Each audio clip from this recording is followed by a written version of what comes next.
This is the Big O Show. This is the Big O Show. This is the Big O Show.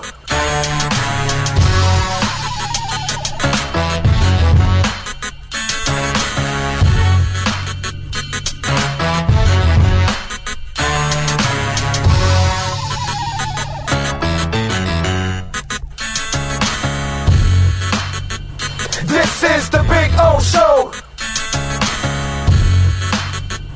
This is the Big O Show.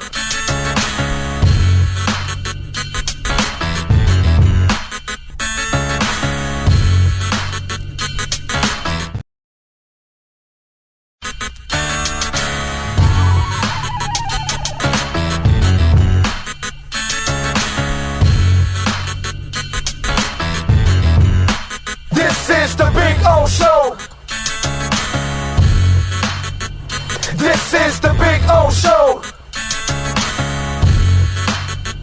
This is the Big O Show. This is the Big O Show.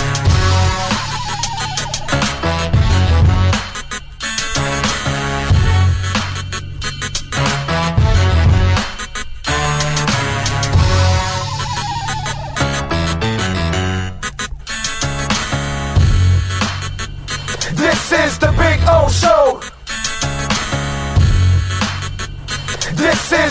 O Show.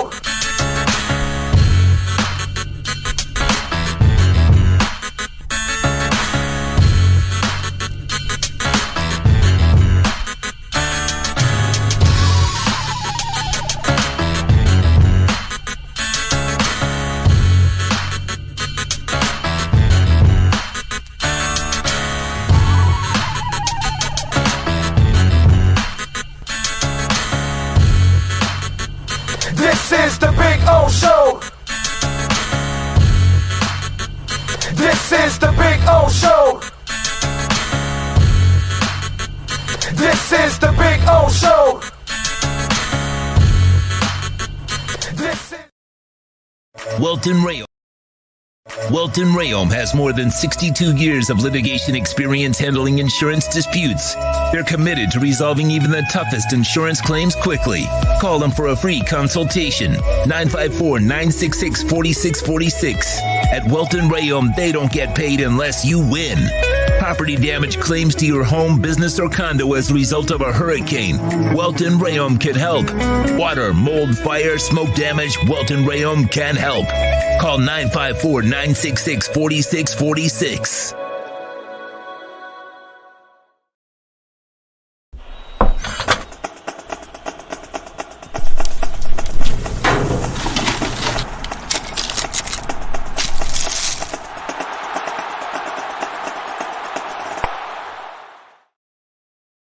There's no need to drive around South Florida wasting valuable time looking for a new or certified pre-owned Acura. Go to the #1 volume sales dealership in the Southeast United States. Craig Zinn's Acura of Pembroke Pines. Purchase with pace and space in a dealership tailored to your needs. From home buying to providing that personal touch. Contact the 2020 Satisfaction Award winner Craig Zinn's Acura of Pembroke Pines. 888-776-5123. That's 888-776-5123. Or visit them at 15601 Pines Boulevard in Pembroke Pines.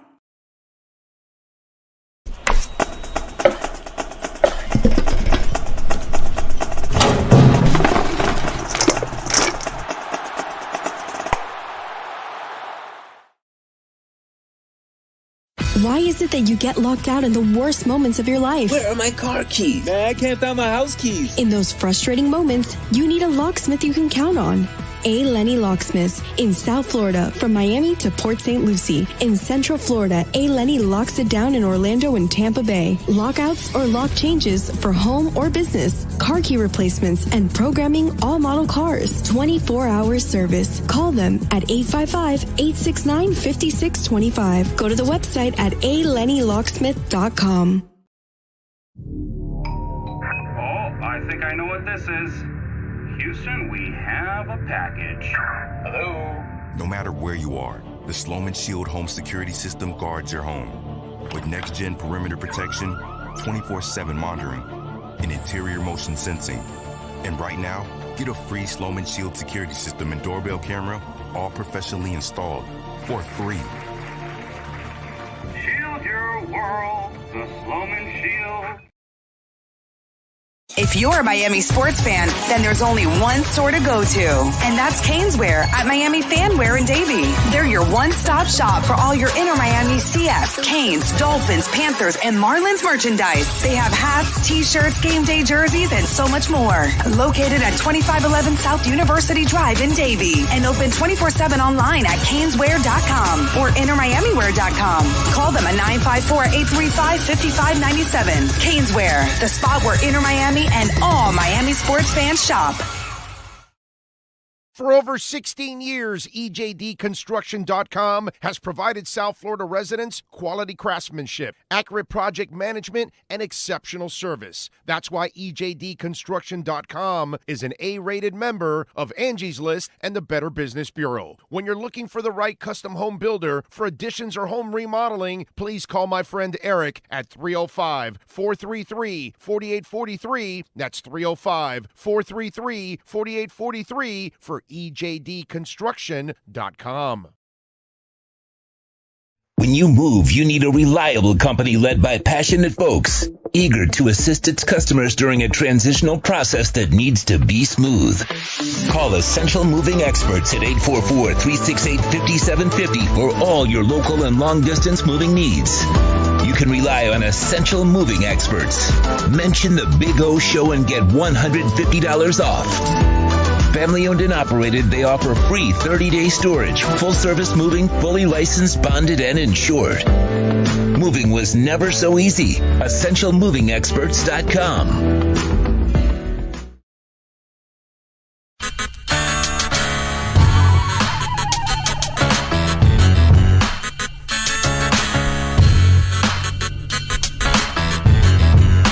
This is the Big O Show. This is the Big O Show. This is the Big O Show.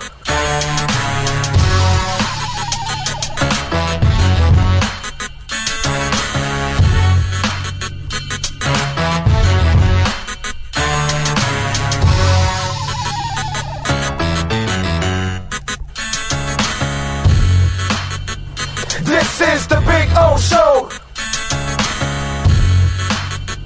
This is the Big O Show.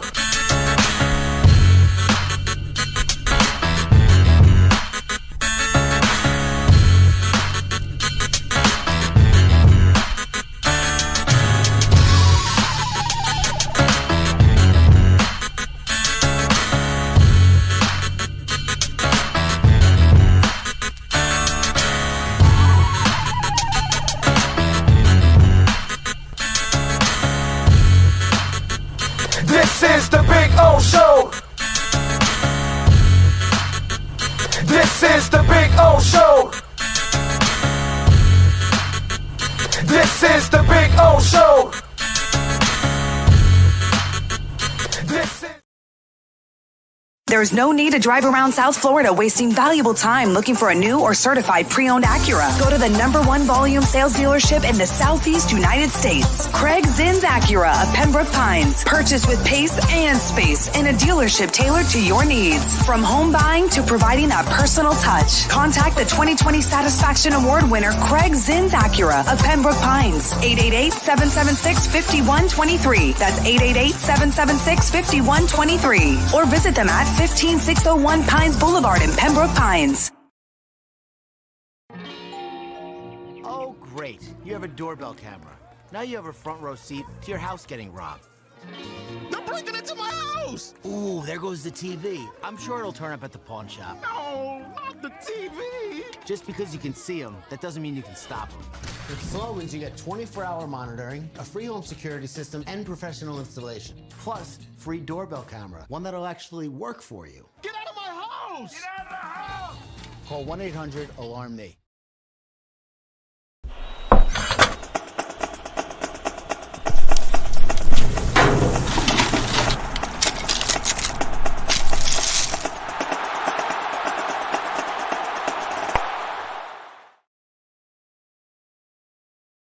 When you move, you need a reliable company led by passionate folks, eager to assist its customers during a transitional process that needs to be smooth. Call Essential Moving Experts at 844-368-5750 for all your local and long-distance moving needs. You can rely on Essential Moving Experts. Mention the Big O Show and get $150 off. Family owned and operated, they offer free 30-day storage, full-service moving, fully licensed, bonded, and insured. Moving was never so easy. EssentialMovingExperts.com. Welton Rayom has more than 62 years of litigation experience handling insurance disputes.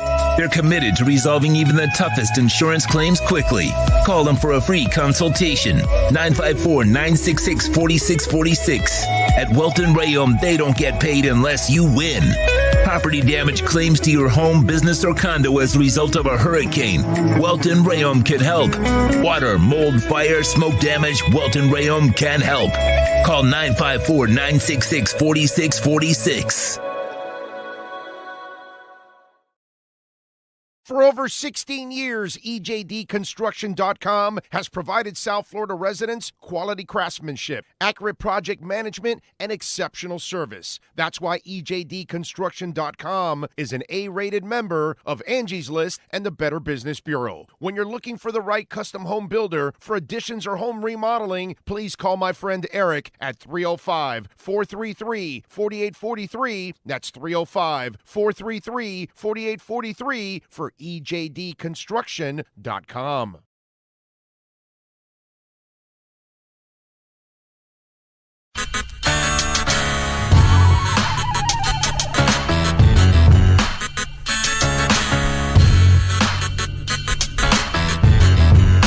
This is the Big O Show.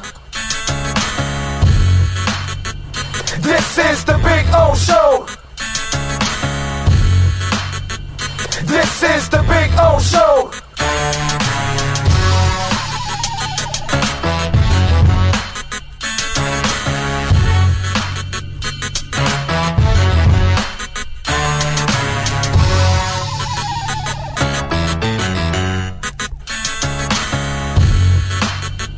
This is the Big O Show. This is the Big O Show.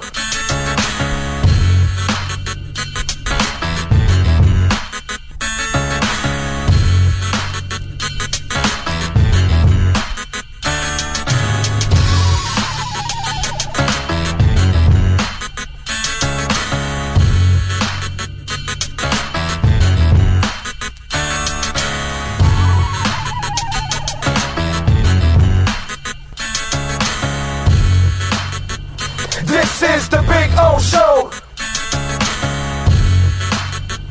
This is the Big O Show. This is the Big O Show.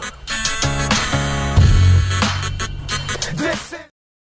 If you're a Miami sports fan, then there's only one store to go to, and that's Caneswear at Miami Fanwear in Davie. They're your one-stop shop for all your Inter Miami CFs, Canes, Dolphins, Panthers, and Marlins merchandise. They have hats, t-shirts, game day jerseys, and so much more. Located at 2511 South University Drive in Davie, and open 24/7 online at caneswear.com or intermiamiwear.com. Call them at 954-835-5597. Caneswear, the spot where Inter Miami and all Miami sports fans shop.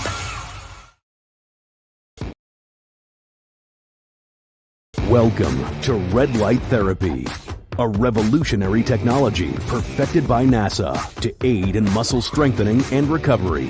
Red and infrared light has the capacity to penetrate deep into the cell's mitochondria, potentially leading to increased energy, faster recovery, and the optimal performance your body demands. Train, fight, recover.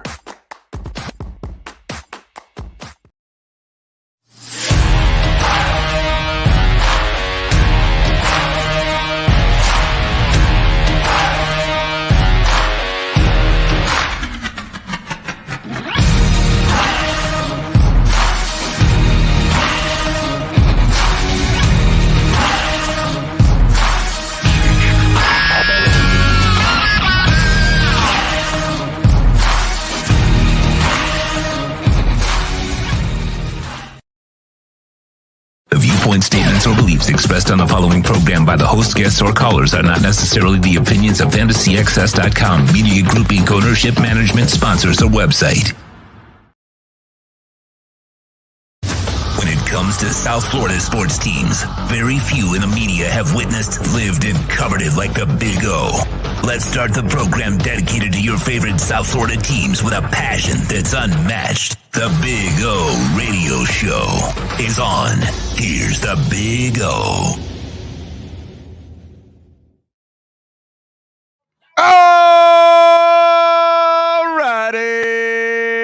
Welcome aboard. Good morning, boys and girls. Coming to you live from beautiful Craig Zinn's Acura of Pembroke Pines. Yes, sir, where we've been broadcasting from for about the last 13 years, baby.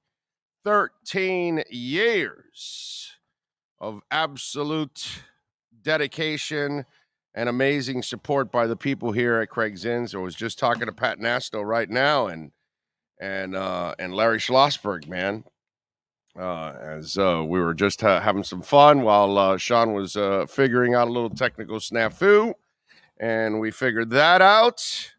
So we're ready to go. We're ready to rock and roll. I hope you guys are feeling well out there. I hope you're feeling great. I got to set up here my computers, by the way, and make sure we don't lose the charge during the damn show. As we got it going on. It's a beautiful Friday. We are loaded, by the way. Absolutely. Not this kind of loading. Loaded as in we've got all kinds of guests. Ira Winderman will join us at 10:30. What do you know? The Heat won last night. Hell of a performance, too, by Jimmy, Bam, Caleb, Tyler. I mean, guys showed up yesterday. That was actually a lot of fun. You were what? Yes, yeah, that's true. That was the best Lowry performance of the year since he was on the bench. But yeah, no, they won. And then the Panthers won yesterday too.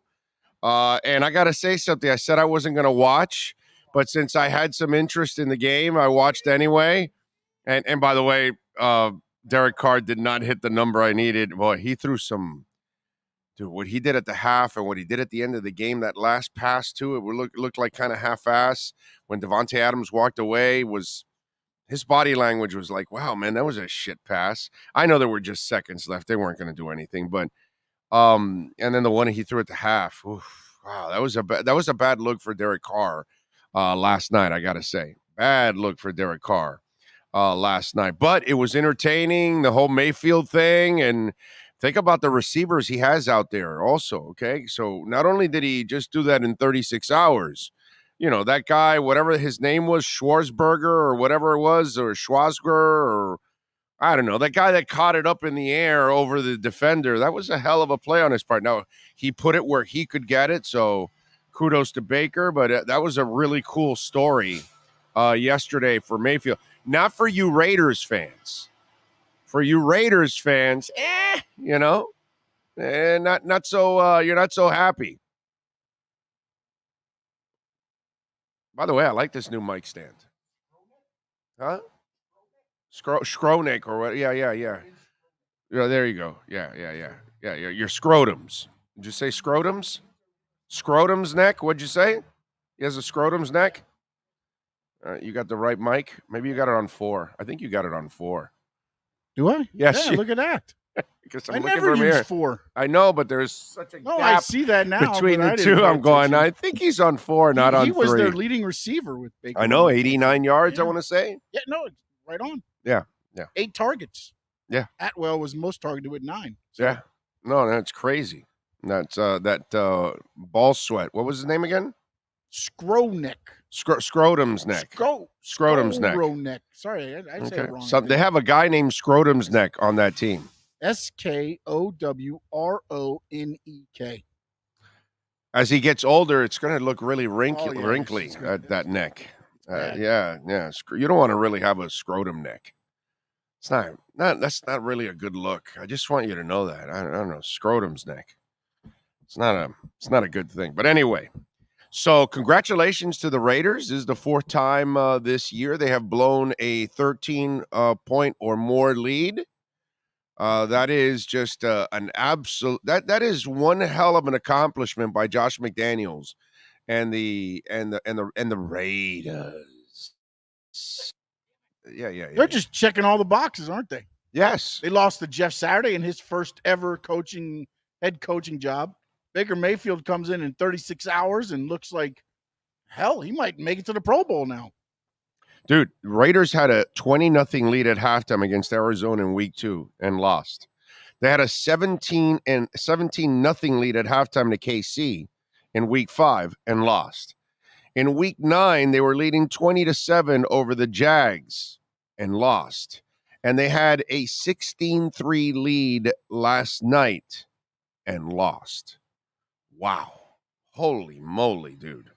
And these people are talking, well, if they get this one more win, they can get on a roll like they did last year and make a playoff run. And I'm like, have you watched them all year?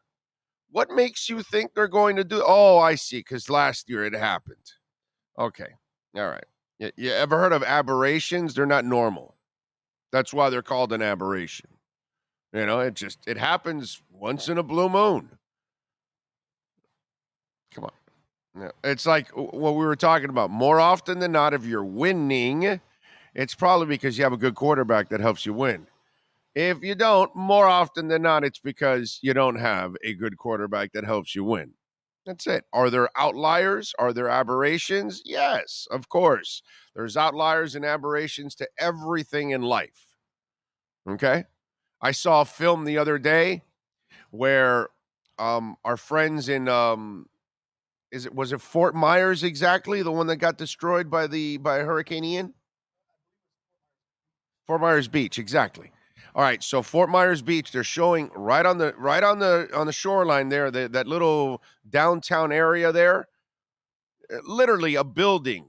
Okay, the waves got so big that this second floor building got taken away in the water. Okay, and some guy had this camera put there that he tied it down to film everything going on. And it filmed it from when there was no water to when it got up to like 12 feet of water or something like that. And it started it destroyed everything and it took it away.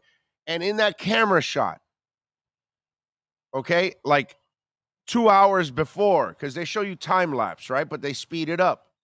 2 hours before, there's a dude that peeks out of the door.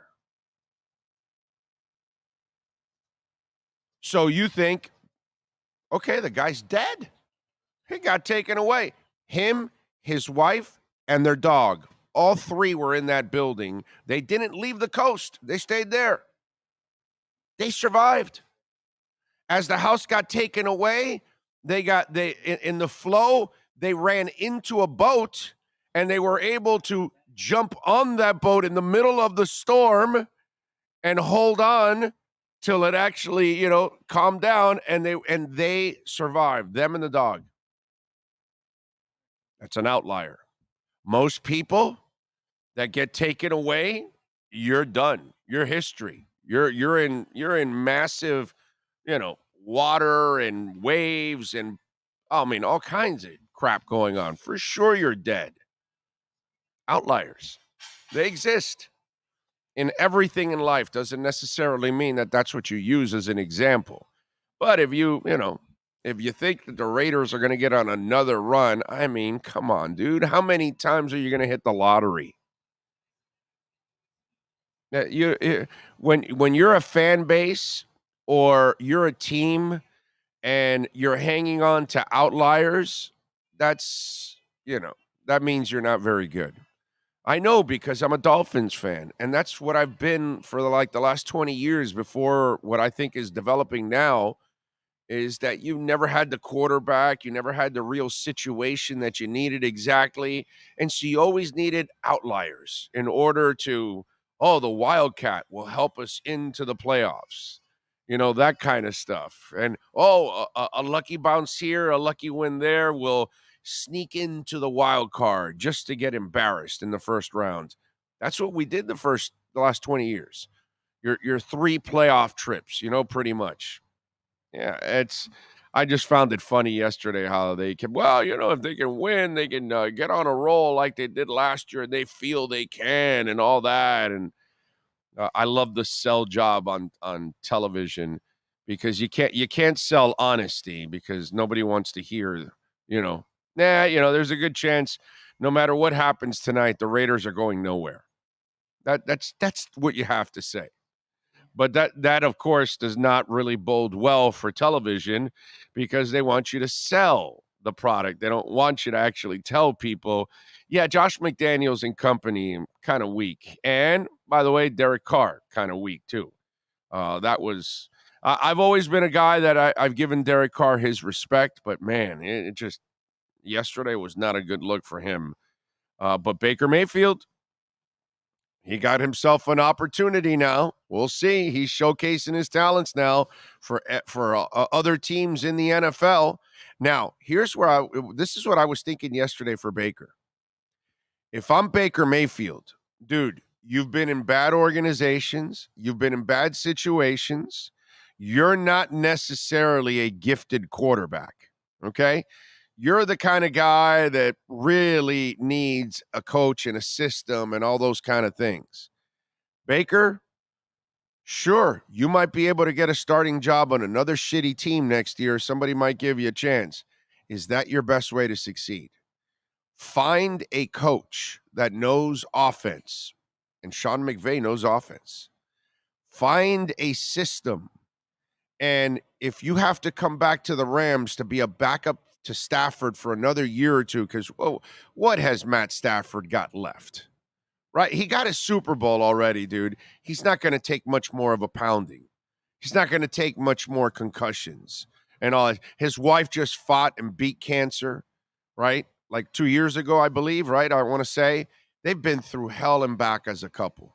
They're really good human beings, by the way, Matt Stafford and his wife.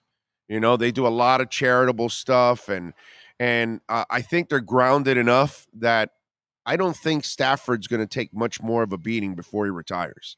And I would imagine he has maybe 1 year left. Maybe 2. I doubt it. It's even 2. I think he comes back for 2023 and it's over. Be quite honest.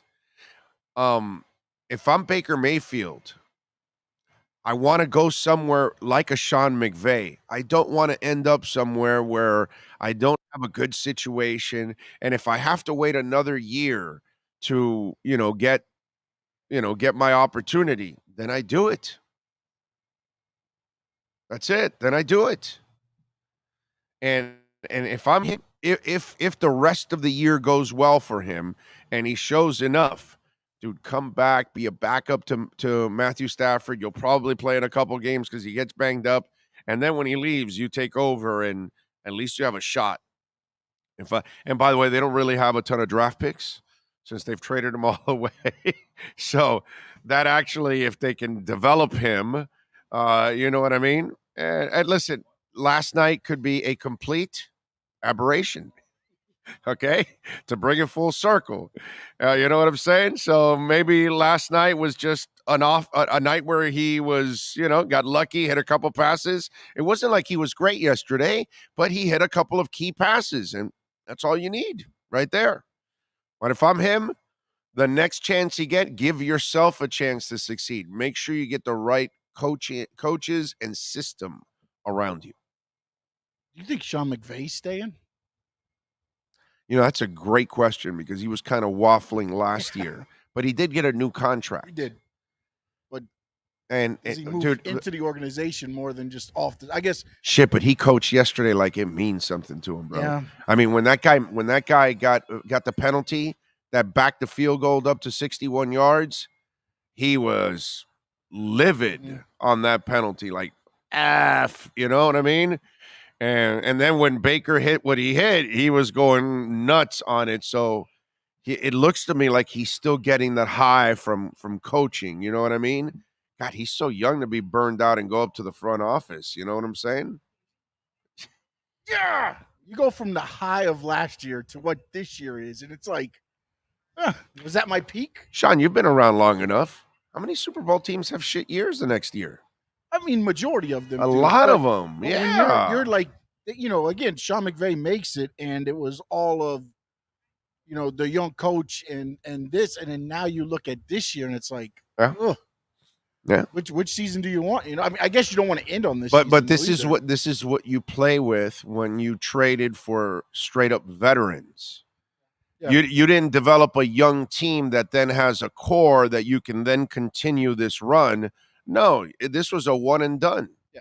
That's sold it. your soul for the Super Bowl. It was all for the Super And Bowl. they made it, though, because some teams do it and don't make it. Right, They exactly. made it and So got in the end, it was successful because, listen, all the crap that Dolphin fans have been through for 20 years, tell me that you wouldn't give up a bunch of picks just for one Super Bowl, and then you'll suck for a few more years. Who cares about what Dolphin fans would say? We've been sucking for 20 years. I'll take a Super Bowl and suck for a couple of years. And plus, we give up draft picks for nothing. For nothing. That's right. Exactly. So it was incredibly successful, but you had to feel that it was a window that was going to close quickly. Who's coming up now?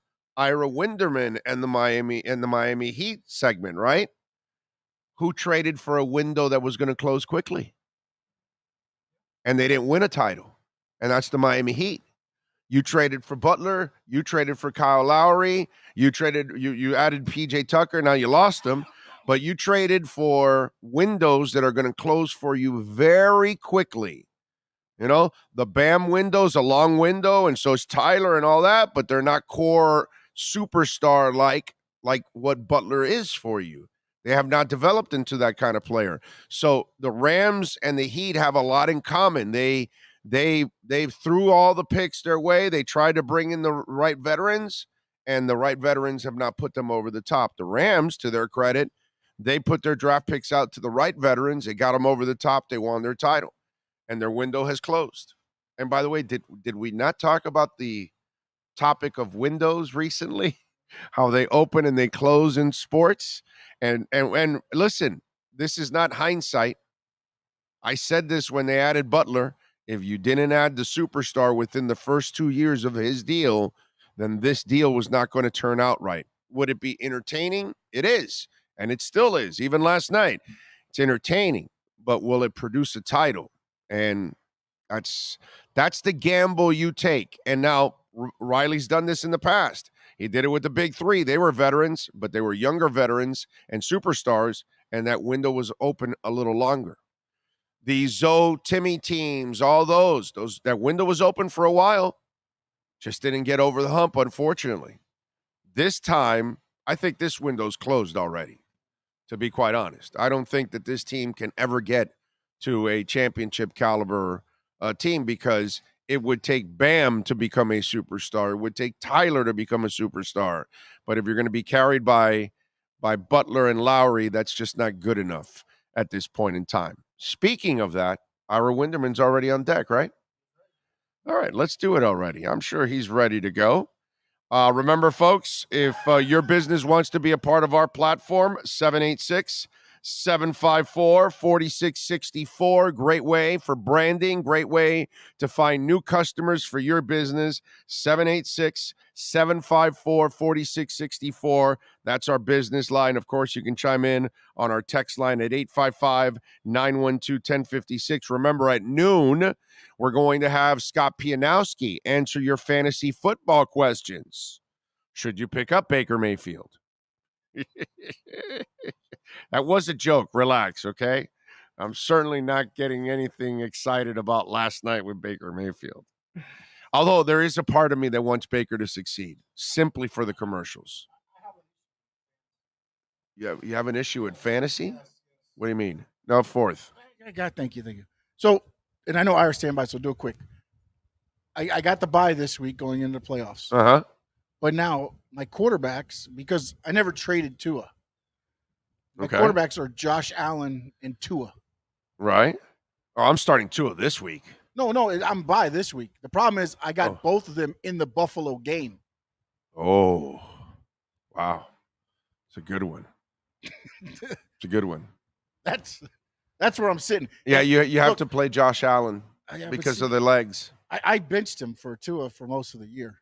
No, I get that, and But and it's paid off for It you has, most of it the has, year. except for one game. One game. Yeah, That's right. Yeah, exactly. But next week, Josh is going to have to run. So yeah, I and the legs are You know, if it was Lamar, I'd tell you still go Tua because Lamar doesn't pass enough to get there. All right, let's do it, baby. Let's talk a little basketball. Let's talk a little NBA with the one and only. We are at Craig Zinn's Acura of Pembroke Pines. So it's only fitting we go to the Acura Pembroke Pines Miami Heat and NBA report. Heat fans, time for the best insight of your favorite team with insider Ira Winderman, exclusively on the Big O Radio Show. It's the Acura of Pembroke Pines Miami Heat and NBA report. Here's Ira Winderman. There he is. There he is. How you doing, my man? After a W, doing a little bit better. Always nice to come on the Acura Pembroke Pines report, optimistic. And what emotional swings the Heat have put us through in these past 2 weeks. Oh, they beat Boston. They're great. Oh, they lose to the shorthanded Grizzlies and the terrible Pistons. They suck. Oh, they beat a Clippers team that still had Paul George and talent out there. They're contenders again. The roller coaster has been unbelievable, Big O, in just these last 7 days since I spoke to you last Friday on our Acura Pembroke Pines report before the Heat went out and had probably their best game of the season against the Celtics. Yeah, no, that was the point where we were like, okay, is this a turning point? And then we got the duds, after that. And hell, even last night, didn't the Clippers just lose also to the Magic?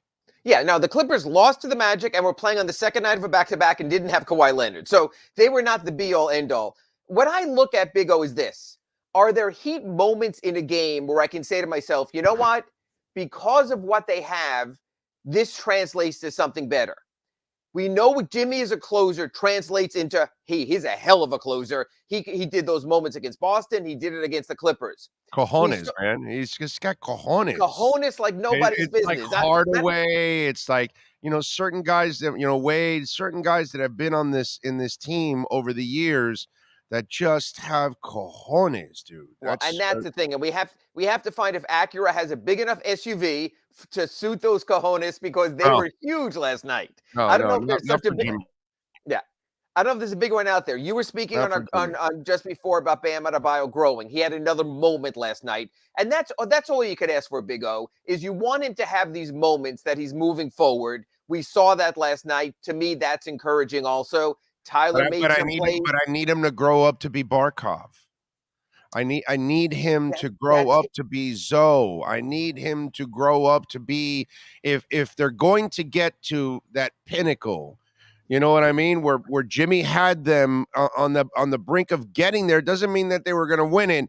But if you want to win it, then Bam or Tyler have to become special, not good. Bam's been special. Bam's had 3 30-point games in the last 7. Bam took over 20 shots. He's aggressive. I mean, he's playing at an all-star level. Well, but that's a small sample. I need it extended now. You know what I mean? Okay, I need this for the rest of the season. In the last 7 games, he has had 20 or more shots 3 times, 30 or more points 3 times. He's making that move. Now he's adjusting to doing it with Jimmy Butler also.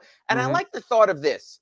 I don't necessarily need him to be a closer because we have our closer in Jimmy Butler. No. But I need him to carry. The game so Jimmy Butler doesn't have to play to the point of exhaustion. So when Kyle Lowry comes back, he doesn't have to play 38 minutes. I agree. You know what? He is, we always talk about this, Big O. He's trending. And as long as someone is trending in the right direction, we'll take it for that. Now, when he comes up tomorrow's game against the horrific Spurs, against Indiana, and then next week against Oklahoma City, the Rockets and the Spurs, he has to continue this. There's no one in his way. There's no dominant big man, maybe Miles Turner, but otherwise no in the next 4 games who should be getting in his way. So we'll see. But you know what? It's trending the right way. All of a sudden, you look at the way Bam's playing, you look at the contract, and you go, okay, I could see what they were thinking right there. That makes sense, and makes sense more than a lot of the other contracts on this team right now. And by the way, to his credit also, Tyler has really picked it up too. It's not last night. It's not just the points. Yes. It's 9 rebounds. It's 3 assists. It's 2 steals. That's the other thing that I'm noticing about Tyler is that I don't know what it is, but it seems like there's a focus on rounding out his game and not just being a shooter. And to his credit, I'm also noticing that. And if this team is going to get to where I was just talking about while you were there on hold, those are the two guys, man, that they've got to be special. They've got to bring it. That way, Lowry can be a facilitator at best, occasional scorer, and Jimmy can also be the defender, the facilitator, and then kind of coast until the end. And then, oh, we need you, Jimmy. Boom. And he can turn it on and turn it off because that's who he is. He's got that. But in the middle, I need Tyler and I need Bam to carry. Much credit to Tyler in his game lately. Yes. And you know what? It's interesting. We had a very interesting conversation in the hallway yesterday as we're getting ready to go in the locker room pregame about what we call empty calories statistically. Guys who get numbers and they translate into nothing. Right. Earlier in the year and early in his career, I felt that Tyler Hero was somewhat of an empty calories player. He'd get his points, the Heat would lose. My comparative there is Hassan Whiteside, the all-time Heat leader in empty calories. He got his numbers, and it didn't translate. Now we're seeing Tyler did not shoot particularly well last night, did not have a great percentage from the field. But he made plays and gave you what you needed at times that you needed it, including getting off the ball and deferring to others. That's what you want to see. So many times you and I you'll talk about or someone on our chat will come in about a name. We should get this guy. We should get that guy. And I go, nah, even John Collins. To a degree, it's empty calorie numbers. I don't want empty calories. I want something that's tangible and means something. We're getting that now from Bam. We're getting that from Tyler. You've always gotten that from Jimmy Butler. You're getting that more from Caleb Martin. That's what you need. The problem is the second unit. We're getting a bunch of empty calories there. Max Strus has been so up and down, and you're going to have to pay him after this season. Victor Oladipo is at best going to be a nice player. He's never, I don't mean to sort of ruin everything. He'll never be an all-star again. Yeah, he's not going to be the all-star again. He's going to be the guy who could fill in. So you look at all these guys. Dwayne Dedmon, I mean, last night, very uneven. It's hard for him. He's clearly hurt. He's clearly older. That impacts it also. So this is the fine line, Big O. When there isn't the support system, you and I, every team at the start of the season, we have great depth. We're in great shape. We go 9 deep. Who's not going to play? Now, all of a sudden, you look at the second unit and you go, who is going to play? Who is going to help? Because if you wear these guys down, you'll have moments like last night when Eric Spoelstra says, hey, I have to cry uncle and sit Kyle Lowry. He can't keep doing this every single night at the minutes he's playing. So what they really need is a support system. All of a sudden, the big trade you and I are talking about, I'm not so sure they don't need a small trade. Just one more piece, maybe a stretch 5, a stretch 4 to help them. You know what? This could have been Omar Yurtseven's time. Unfortunately, he had that ankle surgery. And by the way, he is done for the year, or is there a chance? No, they're saying he's coming back, but I've seen this act before. I don't mean that condescendingly. So if we're talking March and you've missed all that time and the train has left the station, can you really work your way back into shape? Because as you know, Big O, having been here as long as I have, when you bring guys back late, like Alonzo Mourning in that 2000-2001 season when it was going so great, with Anthony Mason and Brian Grant, and they were in a great place, and you try to force someone back in, that can be difficult at the end also. So, yes, the hope is that Omar Yurtseven comes back, but something that dramatic and playing big and putting him in there, I think that's going to be hard. I would not hold out hope of Omar Yurtseven being a game changer for the Heat this season. Maybe he'll give you something. It'll be a bonus at this stage. Okay, and I know, obviously the Jay Crowder stuff has been talked about, all that. But with Highsmith and Kane, at what point do you start to increase their time to maybe help you out in that power rotation? Because those guys seem to have a little bit of a knack to help you out again in the boards. And it was interesting. Haywood Highsmith did not play until the third quarter, second half yesterday when Caleb Martin got his 4th foul. So on one hand, you're talking about confidence, but in a game you absolutely had to win, he didn't play in the first half. Here's the greater question for you and Heat Nation out there. We've been talking about an upgraded power forward all season. And I mentioned this to Kurt Heelan on our RedRecover.com Inside the Paint show and on our previous Accurate Pembroke Pines reports. Right now, straight up, forget about the numbers. I asked you this Monday. Would you trade Caleb Martin for Jay Crowder? Oh, shit. The clock is ticking. No. Okay. So because Jay Crowder doesn't mean a championship. Interesting. So if it doesn't mean a championship, why am I going to get rid of a guy for a future guy, a guy for the next few years that you can develop and he helps you in so many areas. For a guy that really has a year left or two in the tank, just like the other guys you have, no, I'm not doing that. And here's the thing, and that's what I spoke to Kurt Heelan about in our RedRecover.com Inside the Paint Show is Caleb Martin has a 3-year, $20 million contract. Bargain. That's a value contract. Yeah. That's going to give you 2 more seasons of quality money in the same team who's spending on Duncan Robinson, and Kyle Lowry's getting $30+ million next year, and the other money, and Tyler Hero. 17 points, 8 rebounds, 2 steals, 2 assists for that money. I'll take it, bro. Yes. I'll take it. Are you kidding me? But now listen, Ira, I'm a little biased. You know, I've been a Caleb guy from the get-go. So I just love multifaceted guys, because this guy, for me, is a pure Heat player. You know, so that's here's kind of the way part 2 of that equation. And this is, it's interesting. You just told me you wouldn't do Jay Crowder because he doesn't move the bar enough to make you a championship contender in your view. Right. Would you give up a future first-round pick and some salary filler for Jay Crowder? In other words, would you go in that direction? Yes. Okay. But then what that does is it robs you of the multiple picks to make the big off-season move, because then all of a sudden you might be trading a player and a Duncan Robinson and some money, but also 2 picks, just like the Lakers can. So you get into that also for a Miles Turner or someone like that. Haven't we been fishing in this ocean for a while now, and we keep wondering, is this 2010 again? Because it hasn't happened. Yeah, but you know what? It's been several years, and then you have to tell me also who is available to me. Who is going to become available? And the pool will change next summer, because some teams will underperform and need to make a move, and players will become available. Look, this is like who's going to become available? Who do you see? Who in Ira Winderman's crystal ball? Okay, do I hold out for that trade and keep that first round pick to put it for a package? Because who might become available? Because the Bradley Beal thing, that story keeps getting old. Durant's getting older now at this point. So who's going to become available? I don't know. That's the exact kind of name I mentioned, is a Bradley Beal. If you feel you're that close, and all of a sudden Washington realizes they aren't going anywhere, they're going to have a typical Wizard season. Maybe they'll ask for less on a dollar, including taking a Duncan Robinson if they can get draft choices and moving that for something else. Look, this is like when you're watching Deadliest Catch and they got that fish on the reel for hours and hours and hours. But do you that tuna is going to have enough to trade for Bradley Beal, or are you just holding out for a trade that won't happen because you're going to get outbid by 4 other teams that will have more assets? I'm holding out for the kind of trade where someone wants to get someone where and forces his hand. Look, Kevin Durant couldn't do it this time around. We have to see what happens to the Nets. There probably will be a next time around. You're right. I can understand you and Heat Nation on our bi-weekly Accurate Pembroke Pines report saying, I'm sick of the same old story. Give me something new or grow it. I agree with the grow it. Grow it with Bam, grow it with Tyler. But you know what? You will have, as you've mentioned, with the Kyle Lowry contract, that expiring contract after the season.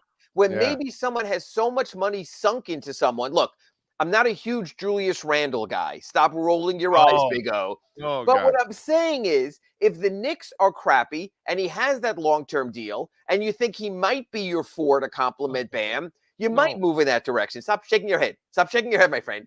You know he's not a Heat player. That guy, no. But what I'm trying to say, guys like that, the teams that don't make the playoffs, when the Bulls go in the crapper, whether it's Vucevic and you want to try to get a nice stretch 5, stretch 4 next to Bam, that could be intriguing. You have to have assets available. Remember, the Bulls gave up 2 first-round picks for Vucevic. They're going to want draft capital in return.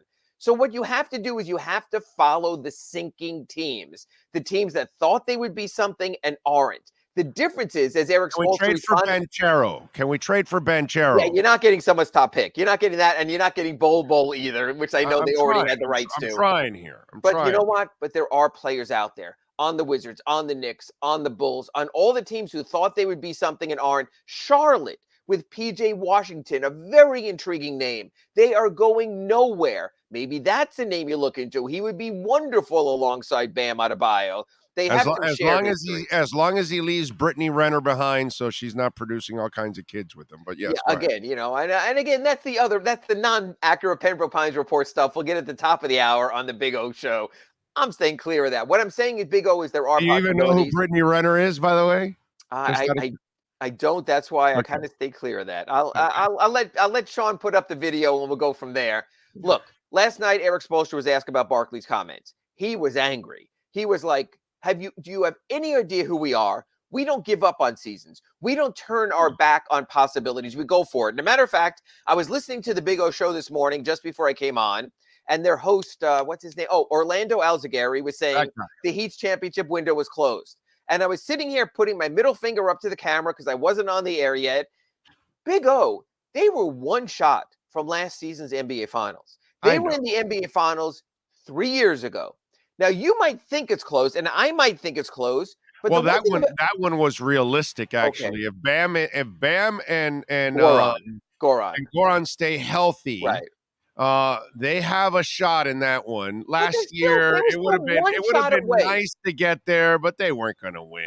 You know what? You woulda, coulda, shoulda. We're talking about a puncher's shot. You get to the finals, another team has an injury, something happens, you have a shot. What I'm saying is you can't forget recent history. They were one shot from last season's NBA Finals, and I think you still have to look at it.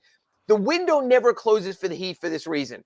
This team always in the second half of the season is better. Their record was not appreciably better at this point last season. Then they went on the roll. They got to the top of the standings. You know what? The good thing about these accurate Pembroke Pines reports is they're twice a week, every week. When we get into February and March, if you start saying that, I'll have a bigger tangible body of evidence to say whether I agree with you or not. But right now, I'm still thinking I've seen this act so often.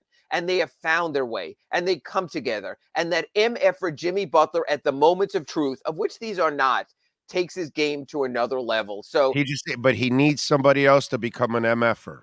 And Bam is getting there, and Tyler is moving toward that. And that's the thing. That'll change my mind.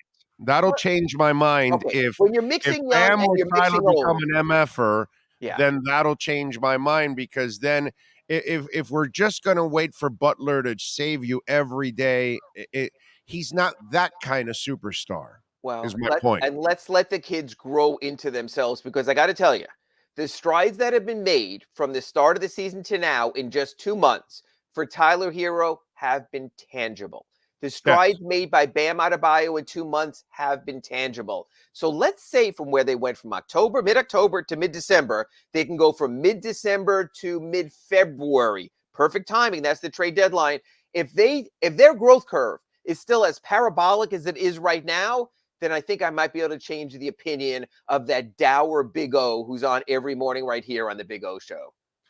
What do you got working on the Sun Sentinel, sir? I posted a story early this morning to San Antonio tomorrow. Yes, San Antonio tomorrow, 5 o'clock, unusual start. So everyone will be late anyway. We kind of expect that. But don't show up at 8 o'clock, because then the game will be over.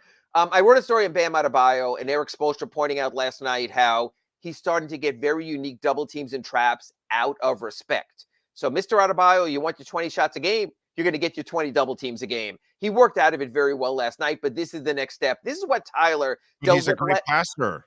That's the beauty of all of that. With Bam, he has such great court vision that Shaq didn't get enough credit for his vision as a passer at times.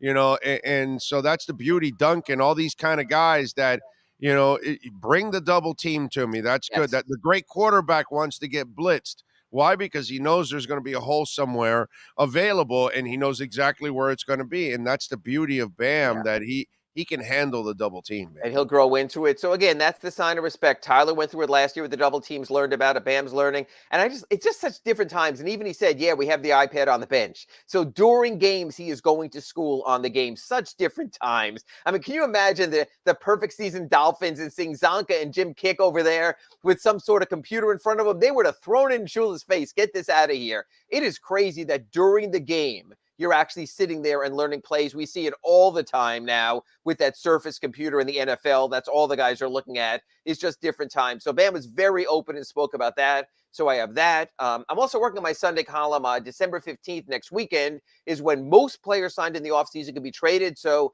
will things sort of loosen up a little bit more so you can throw even more rumors at me? So that's getting closer also. Like it. All right. Follow him on Twitter at Ira Heatbeat, and make sure you subscribe to the South Florida Sun Sentinel. Ira, as always, thank you, my friend. Have a great weekend. Catch you Monday after Tua beats up on Justin Herbert, and we'll talk then. Thanks, That's Big O. right, baby. You got it. Thank you, Ira. And, of course, we are out here at Craig Zinn's Acura Pembroke Pines at 15601 Pines Boulevard, just off of I-75 in Pines. Come on out here. We got a large selection of brand new vehicles, of certified pre-owned vehicles all over, baby. So you can come on out here and pick the car you want, the color you want, the model you want, the style you want. But more importantly, the price you want. Yes, sir. It is Craig Zinn's Acura of Pembroke Pines.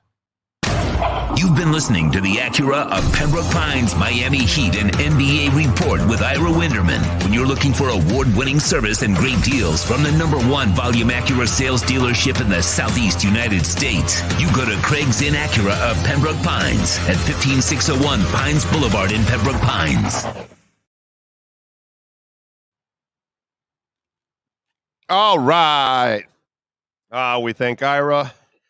As always, there you go. Essential Moving Experts, baby. See it there, my man Sean Williams. Good people, man.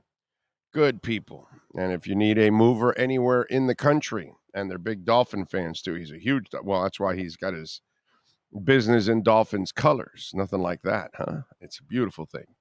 Kevin Beal says, Big O, you gave the best advice ever a few months back. Actually, you gave a lot of wisdom, LOL, by avoiding Cowturd, Baseless, Keyshawn, Stephen A., and pretty much all of the mainstream ESPN. Was awesome decision. Yeah, they're just, bait click crap, or clickbait, whatever you want to call it, clickbait crap. What else do we have on the chat board? If quarterback wins don't count, why are all these running quarterbacks so great that they never win in the playoffs and automatically deserve big contracts? Because they love stats. Carlos says, I find myself tuning out on the Heat talk this year. I'm pretty certain the Heat are already done this year. Carlos, they're going to go to the playoffs. So they're not done, but yeah, I get it. If you're, it's Carlos, you're sounding like Miami Dolphins fans in the 80s. That the playoffs and 10 wins weren't enough anymore. Oh, no, Shula's team's not that good. Yeah, they're only winning 10 games, only going to the playoffs. And then, unfortunately, we pushed Shula out the door and we stopped getting 10 wins and even going to the playoffs. So don't underappreciate what the Heat are doing, even if they just go to the playoffs. Do I think they're going to go to a championship? No, I don't. And I've said that. But that doesn't mean that I'm pissed when they lose games they're not supposed to lose, like they've done this year too many times. That's what I'm pissed at. When you lose to the Pistons, that's the kind of shit that's unacceptable. I could get pissed at them for that, but don't lose sight that they're an incredibly great franchise and they produce a lot. Okay. Are they a championship team? No, I don't think so. As I've said, they're going to need Bam or Tyler to become a star. And those guys haven't gotten to that point yet. They're flashing, but they're not there. But don't lose sight and don't go underappreciating. Because the day Riley's not here anymore, I don't know what happens. I'm not exactly sure. We've never recovered from Shula. We're hoping that McDaniel's the first guy that actually brings it like Shula does. And he's only started. I would take Vucevic and put him at the 4. The Vucevic move, that one I don't mind. Too many prima donnas in sports now. They would never last in the 80s and 90s. It's a different time, man. It's a different time. Our kids are different than we are. Everything's changed that way. The whole world is super sensitive now. They couldn't deal with a Richard Pryor, a Don Rickles, Archie Bunker, George Jefferson. It's a different world. It's soft on the court. It's soft in life. It's soft with culture. You know, it's a completely different society nowadays. What those of us that are older, the type of environment we grew in was different. Not all of it was better, because I'm not going to tell you that it was better everywhere, but there are some things that, for Christ's sake, it just gets ridiculous nowadays. You know what I'm saying? The ultra sensitivity nowadays is, you know, I think that's one of the things that kind of hurts my show, is that we're not necessarily ultra sensitive, and we don't give a shit about that. You know what I'm saying? So, and I know that, and I know that some people may not like the blunt approach that we use to the show at times, but it's who I am. And so that's what I'm always going to be. Those of you that meet me in person, I'm the same person that you see on the mic. Same exact person. I don't change at all. This is not shtick. And that's never been my style. That's the stuff that you, I forgot who brought that up now, that my advice of, Calter and all those guys, that's shtick. They're doing something for show. I don't necessarily do that. That's not my style. I'll joke around. We'll have some fun, all that, but I'm going to give you my opinions, and I'm not going to do it just to, create some opinion to get a stir out of you. No, dude, I don't need that. We'll get a stir out of you just naturally, Big O, who's your favorite comedian? God, that's too. There's just, it's too much of a variety between Pryor and George Carlin and Don Rickles and God, it's Eddie Murphy, early Eddie Murphy, by the way. Something like that. It's probably in that area, but it all depends. You know what I mean? But it's probably those kind of guys. Yeah. I think I figured out why Jake Garcia is staying at the University of Miami. He's got no. Oh, because he's oh, wait a minute. Oh, I see. So he's got his honey here. Okay. Oh, so this is their 1 year? 1 year with my love, cheerleader Pebble. Okay. Queen, motivator, tutor, therapist, and much more. Haha. But most importantly, my best friend. Thank you for always holding it down through the ups and downs in life, helping me mentally and physically through the recovery process of my ankle surgery last season, and staying patient with me and holding me accountable to do the things necessary to accomplish all my goals. The realist. I love you and got you. All right. So Jake Garcia and his honey. So he's staying. Okay. All right. He's got good taste. He's got good taste. So, all right. Give him credit. I was going to say Richard Gere, Officer and a Gentleman. I got nowhere else to go. That could be. Actually. You're not a movie guy, but you got that one. I know Officer and a Gentleman. Okay. All right. I'm just saying. I'm just wondering, So come on, Officer and Gentleman. I mean, I know. It's a great movie. What a great movie that is, dude. What an effing great movie that is.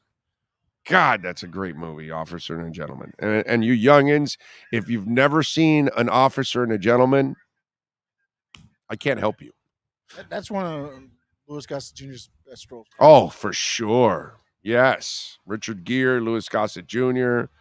My God, yes. Definitely. Yes. Hell of a movie, man. Hell of a movie.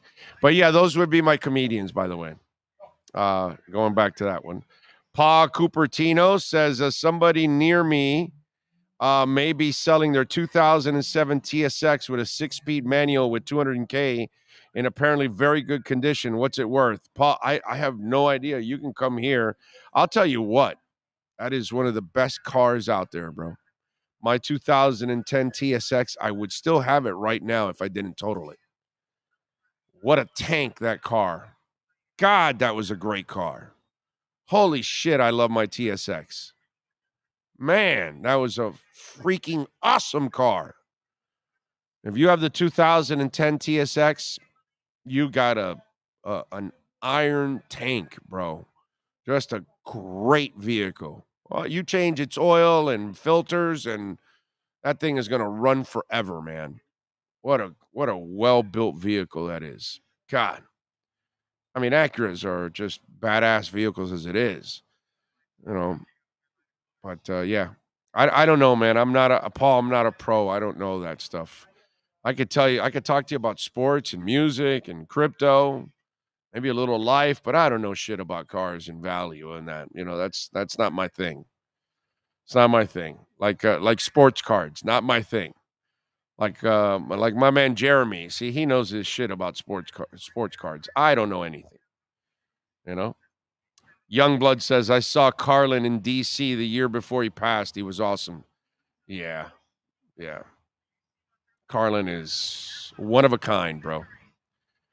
Does anybody know a place in the Tampa area where Dolphin fans get together for games? I'm from St. Pete and don't want to drive to Orlando.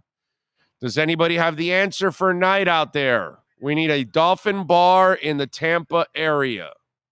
Do we have it? You know what I would ask you, Knight? I would tell you to Dolphriki. She has a Dolphin club on the West Coast, but it's more in Fort Myers area, I think. So that's too south for you. But ask her; she might know of one in Tampa. There has to be a Dolphin bar in Tampa, or two in Tampa. I would not be surprised if there is one. I mean, have you put it in what's it called on Twitter, like Dolphin Club Tampa? Let's see if that comes up on Twitter. Let's try, man. Let's see what comes up and you could do it also on Facebook, by the way. You can ask and find out. Let me see. Some guy there, they're going back and forth about something, but no. They're talking about a hurricane club in Tampa when I pulled that up. But somebody will know. Somebody will know. There's got to be one, dude. There's got to be. We'll get you one. Brett says, Big O, I always thought Deborah Winger was hot back in Officer and a Gentleman. Yeah, back in those days, she was hot. Yeah, and obviously with Deborah Winger's, one of her hottest scenes is Urban Cowboy, when she's working the mechanical bull. Remember that? That's the scene where Deborah Winger, kind of has a little hottie in her. You know what I'm saying? I mean, normally for us Latinos, she's a little skinny for our liking on average, but I will say she's very pretty, man. But if I'm going to go with her hottest scene, Officer and a Gentleman, mechanical bull scene. You know what I'm talking about? I do. I always wanted to go to Gillies. After seeing that movie, it was one of those, and they recently closed it. I want to say they shut down Gillies 4 or 5 years ago. I think I read that they sold off parts of it and they made it smaller, and then it eventually closed or something like that. But I mean, apparently that bar was it was like a city. It was like ginormous or something, like you could get lost in there, Like an amusement park for adults. Yeah. After that movie, it was like, I got to go there one day just to go to Gillies, just for the hell of it. And never got to do Gillies, unfortunately. I looked up locations in Tampa. What do we got? Beef O'Brady's. Beef O'Brady's in Tampa. Kerr's Wing House, Kers'. Kerr's Wing House. You got that? And those are in Tampa and they hold Dolphin clubs? Yeah, and the Press Box. And the Press Box. So now you have it all recorded here. Call them now is what I would do. Call them, each one of those three, and ask them if they have a Dolphin club that gathers for games. Yeah, because I looked up locations in Florida for Miami Dolphins fan clubs worldwide, and that's what came up. There you go. They got them for every city in Florida. How about that? Ronald says, I had a 2010 TSX 200K, gave it to my brother. You love your brother. I know that. Let's see. Rosendo says, better stop eyeballing me, boy. You're not worthy to look at your superiors in the eye. Use your peripheral vision, or I'll rip your eyeballs out of your sockets. Where you from, boy? Oklahoma. Only two things come from Oklahoma.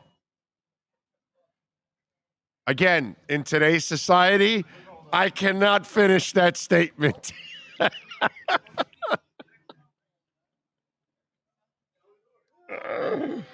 That's how bad it is in today. That's how soft it is in today's society. I can't even finish that scene. Gillies burned down the original. Now you see, couple dudes got out of hand. One of them had a lighter. It hit the floor. The floor is wood. Got on fire. Got out of control. They always said Gillies there was all that sawdust in the way, so they can all clog.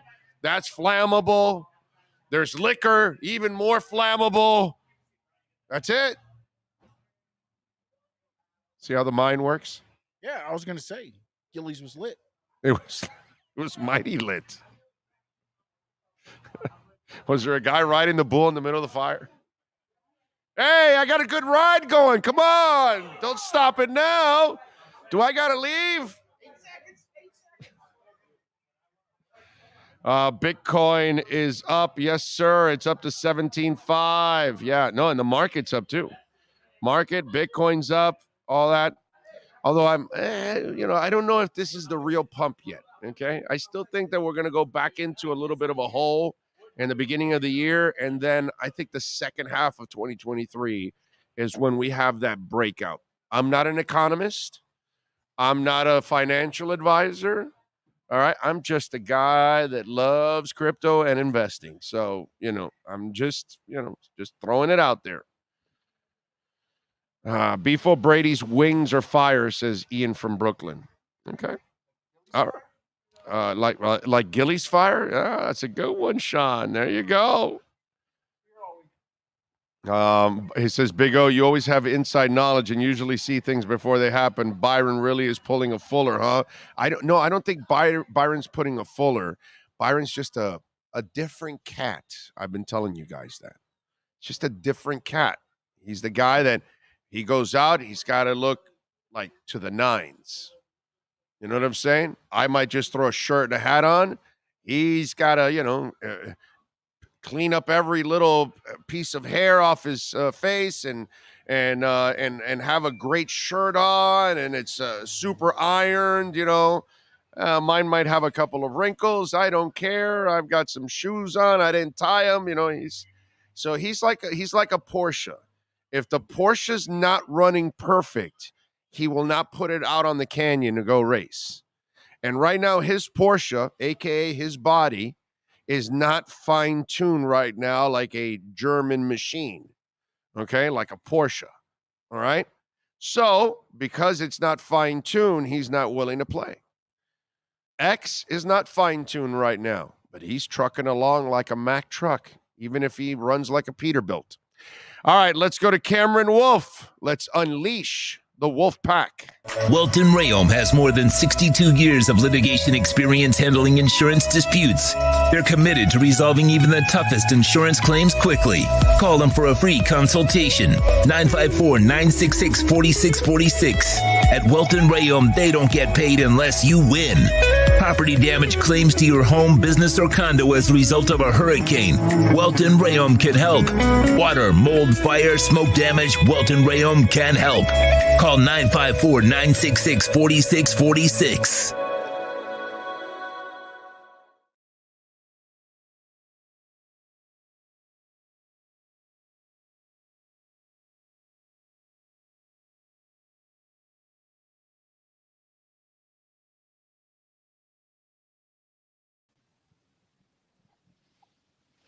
Yo.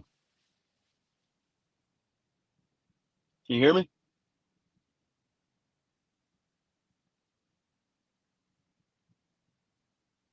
Cool.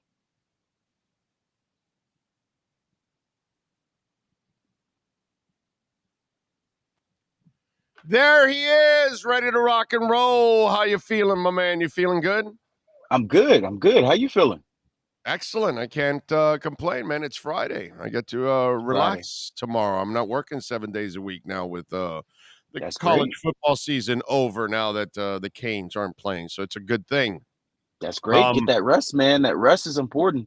I actually somehow have my first weekend off in like 2 months, and so I don't have a game this weekend, which will be unique. And so listen, I have insight to what goes on in the offices over there. I was listening on in. They said, we've beat this guy up. We've been sending him to the North Pole literally every week.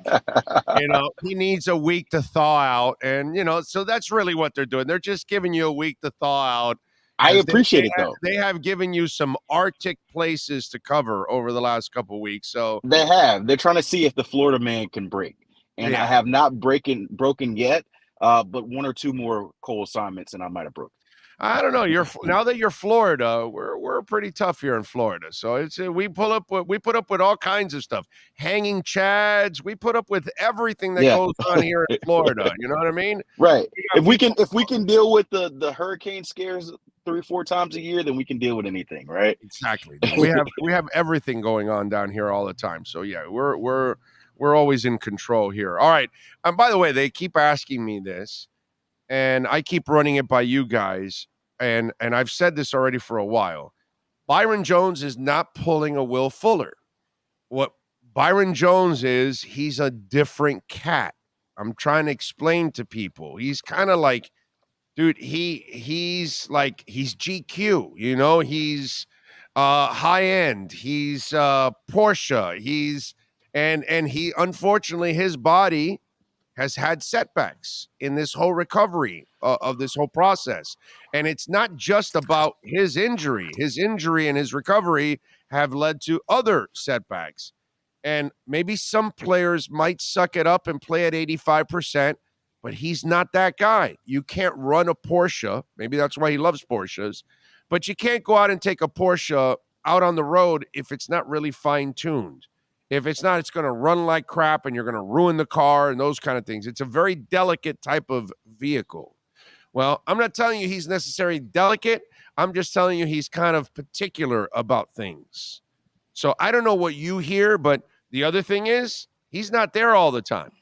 And that's why it's also kind of, makes people pissed off in that building, because even throughout this process, he's not there every day. And as I mentioned to Poupart, you've been there 100 times this year in the locker room. How many times have you seen him? He told me not once. And so there you go. It tells you what it's a really odd situation, what's going on with Byron, but it's not necessarily a Will Fuller thing. He's just a different type of dude. I don't know what you've heard. Yeah. I've kind of shared here, honestly, a lot of what I've heard throughout the process. I think I told you guys a couple months ago that I didn't think that we would see Byron Jones again in the Dolphins uniform. Not only this season, but I think period. And I don't want to get into like what his mindset is, like who he is as a guy, because I do think that he's a good dude, and I don't want there's been a lot of like I didn't say he was a bad dude. I'm just saying he's got this way of doing things, and so what I will say, what you mentioned is what I've heard as well, and I've shared it with you, is that I have heard he's had setbacks beyond what his Achilles is. Now, where he is medically, where he is in his ability to play, there may be some disconnect there. And I think the reality is what you mentioned. There are different guys who go about things different ways, right? You've got Teron Armstead out here trying to play with a partially torn pec, which, a lot of doctors would probably tell you not to play with that. And so he may be going against maybe some views here because, maybe best for him to be 100% to look healthy, to make sure he doesn't risk tearing it further. But this dude has a propensity to play through injuries. He told us early in his career, unfortunately, he's been injured a lot. So he's had to work on compensating. And so there are guys like that, and there are other guys who some quarterbacks get concussed in the first half and then come back and win the game in the second half. Right. And a lot of times we equate that to toughness, right? If you come back, you're tough. If you don't, you're not. But I think I want to be a little careful with that, because I've seen guys I'm not saying it would happen to Teron or anyone else, but I've seen guys ruin their careers essentially coming back too early from injuries because they're trying to tough it out and it affects their long-term growth. And so I think there has to be a little bit of balance between, toughness and playing through nicks and bruises versus risking your long-term health. That being said, like with Byron Jones, I think there was a lot of hope and it got dissipated quickly about his ability to return. I have also heard that there's been, whether it's a team approved or not, I don't know, but he has been gone from the facility for weeks periods at a time. And so, he hasn't always been here. And like I said, that may be the doctor saying, hey, you need more time to rehab, go away. But yeah, that's something where, they never make it go away that long. Cam, you know that. I'm just saying, I can't. On you. They want to have eyes, especially during the season. They want you. They want to keep up with your rehab and your progress. You know that, and I know that. Right. And like I said, I can't speak to it directly. I don't like to speak about anything that I don't know that what the doctors told him directly. I'm just telling you what I know and what my insight is, and everybody else can put their P's and Q's together from there. But I think the reality of the situation is, he had been playing solid ball over his first 2 years here. Going into the third year, he had this injury, he had surgery on, and I think it'll probably end his career.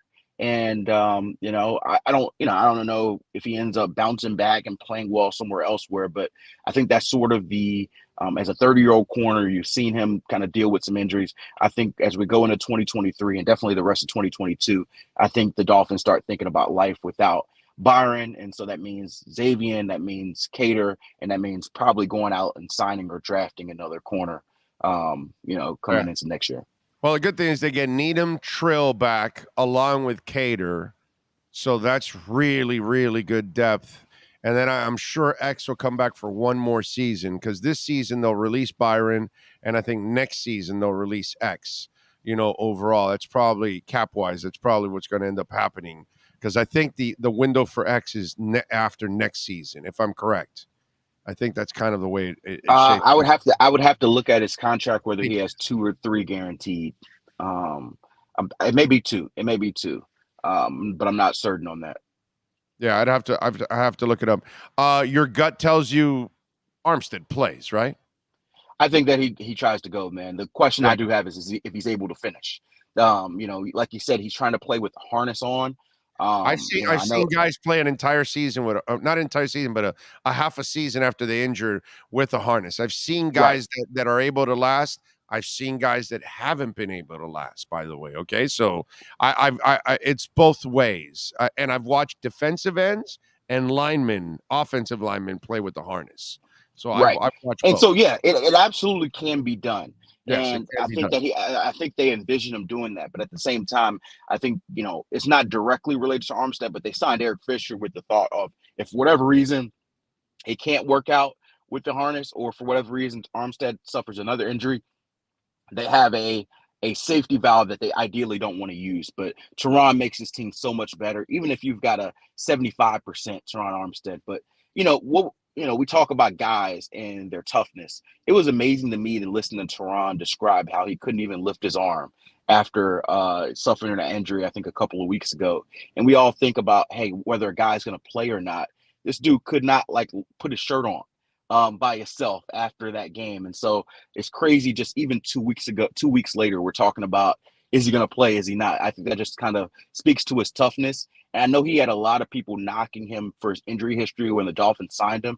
But I think the Dolphins would take this 10 out of 10 because even though he has had injuries, the dude is not, the dude does everything to be able to play through it. The toe injury that I talked about earlier this year, that's something that would put a lot of players on IR to be able to get that healthy, and he's playing through it. And so, regardless of how prone he is to get injured, he's a guy who he's never going to shut it down while dealing with an injury. And so I think that, it'd probably be a game time decision type deal where they try to see how he looks in pregame, how he tries to play with it. And then, like I said, they got to value his long-term deal. Does it make sense for him to wait another week and wait to Buffalo? Does that get him that much healthier or that much safer? Or is he at the same risk and you say, hey, we're just going to play him these last 4 games and into the playoffs and see how long we can get him? Cam, what do we know about Fisher? Was he sitting on the couch like my fat ass, just watching TV and then ring? Hey, would you like to, after I finish this bowl of Doritos, yeah, I'll go see you. Or was Eric Fisher constantly working out and in shape and trying to work his way back? Was he in a football type of mind? Or is this kind of a Brandon Shell thing where he had an injury and out of shape and they needed a few weeks to get him back into shape and then get him out on the field? How is this Fisher thing going to translate? Which one is it? Oh, did we lose him? He froze, but he froze with a smile. That's actually a pretty good way to freeze. He froze with a smile. He's got a hell of a smile. I got to say, I'm jealous. Yes, that is a network smile. If I've ever seen a network smile, that's a network smile right there by Cameron Wolf. That was good. I don't know, somebody, Michael, that's why I don't know exactly. He doesn't look like he doesn't look like me sitting there watching television. He looked like he's in pretty good shape for a big guy. But I don't know physically, like his wind and all that, can he really play in a game? I'm sure he could do a couple downs or something, but can he really play in a game? Is he in that kind of shape? Yeah, the up tempo. Yeah, exactly. All of that. I that's the part I don't know about what Fisher we got. Because even if he took care of himself and ate well, but he wasn't exercising, then dude, we're 3 quarters into a season. And so he didn't have an off season, a preseason, and he didn't have these 3 quarters. So what's he been doing for months? You know what I'm saying? And that's the part I don't know about Eric Fisher right now. And are you risking even more injury for an injury-prone guy by playing him right away? Or are you better off bringing him in and kind of easing him in because you want to kind of get him into shape so when he does play, he lasts for you? You know what I'm saying? Because for now, you can maybe get away with Kendall Lamb as the backup to Armstead for now. And then in the next couple of weeks, if Fisher is then ready to go, then now you have him in there and active and ready to go and play either side of the football if you need it. So I don't know. We'll see. What else do we have here? What's up with Cam? Okay. Let's see. Where is he at? Let's see. Yeah, no, he was.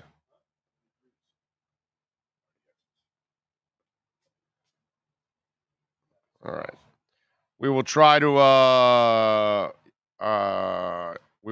call or get in contact with Cam. By the way, at 11:30, Joe Shad is set to join us. At noon, Scott Pianowski is set to join us.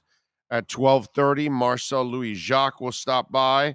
At 1 o'clock, it'll be Manny Navarro. So we are super, super loaded today with a whole bunch of our insiders ready to go and ready to talk about everything else. Cam really loved that last question. Yep. So much that it made his whole thing crop down. Now, you know what? He might be like somewhere where the reception got really bad or something. And he's, especially if you're in a Publix. Holy crap. I struggled yesterday. I was in Publix. I did not find the coffee crisp. And I guess the shelves were, I got to tell you, that Publix I went to off of Miller and 147th, for anybody that lives out in that area, man, that Publix, the aisles, like they were missing a whole, but man, still missing stuff. And I don't know, maybe it's a Latin thing. It was in a Latin neighborhood, so maybe that's why they don't have coffee crisp. I want to see if I go to a Publix here on Pembroke Pines and try to find it. There you are. Yo, sorry. It's all right. Did you hear the Eric Fisher question? I did. I got the overheated so which phone one is he? Is he me? Was he me, or is he a guy that was actually like working out? Nah, he's working out, man. He was getting used to getting the reps to play. And so from what I understand, he obviously football workout is different than working out and training on your own, but he was prepping for the opportunity. He thought he would be signed in free agency, and he wasn't, and so he was prepping for camp. He didn't get signed. Part of his thing has been injuries, and so he was kind of waiting for this opportunity, and so he was not doing the big O sitting on the couch, or really the cam. I sit on the couch a lot too, so he wasn't doing either of our workout routines. Yeah, but you look good and you're in good shape. Not me. I don't look good and I'm not in good shape. So let's be honest here now, okay? Let's be honest. In fact, you froze on us with a network smile and everything. You even have a network smile, bro. Okay, I mean, a network smile. You're at another level, bro. You know what I mean? We all grow up. We all want to grow up to be you. You know, that's kind of what it is. You know? No, you gotta strive. You gotta strive for more. You gotta strive. If I could just be half as good looking as you, I mean, my wife might actually love me again. I don't know. I mean, there might be a chance for me. You know what I'm saying? By the way, are you expecting a pissed off and motivated Tua Tagovailoa this week? Because I think he's going to light those mofos up. I definitely think he'll have some extra juice. It's funny because I'm going to be on NFL Network in like 2 hours, and that's one of my things I want to talk about, because there's been a lot played up on the Justin Herbert Tua thing, right?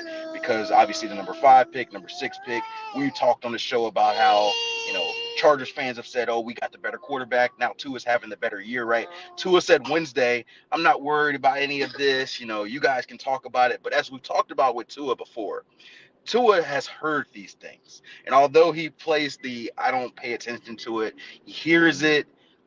He says the right thing publicly, but I do think he'll have a little extra juice. He wants to one up his draft partner. He also wants to show that last Sunday was a fluke, that he is this guy that we've seen throughout the year. And so I hope he's not too amped up, because, some of his issues on Sunday were accuracy. And so I don't hope it doesn't affect his accuracy, but I do think he'll be extremely motivated, not only for his personal reasons, but also to ideally shut a couple people up.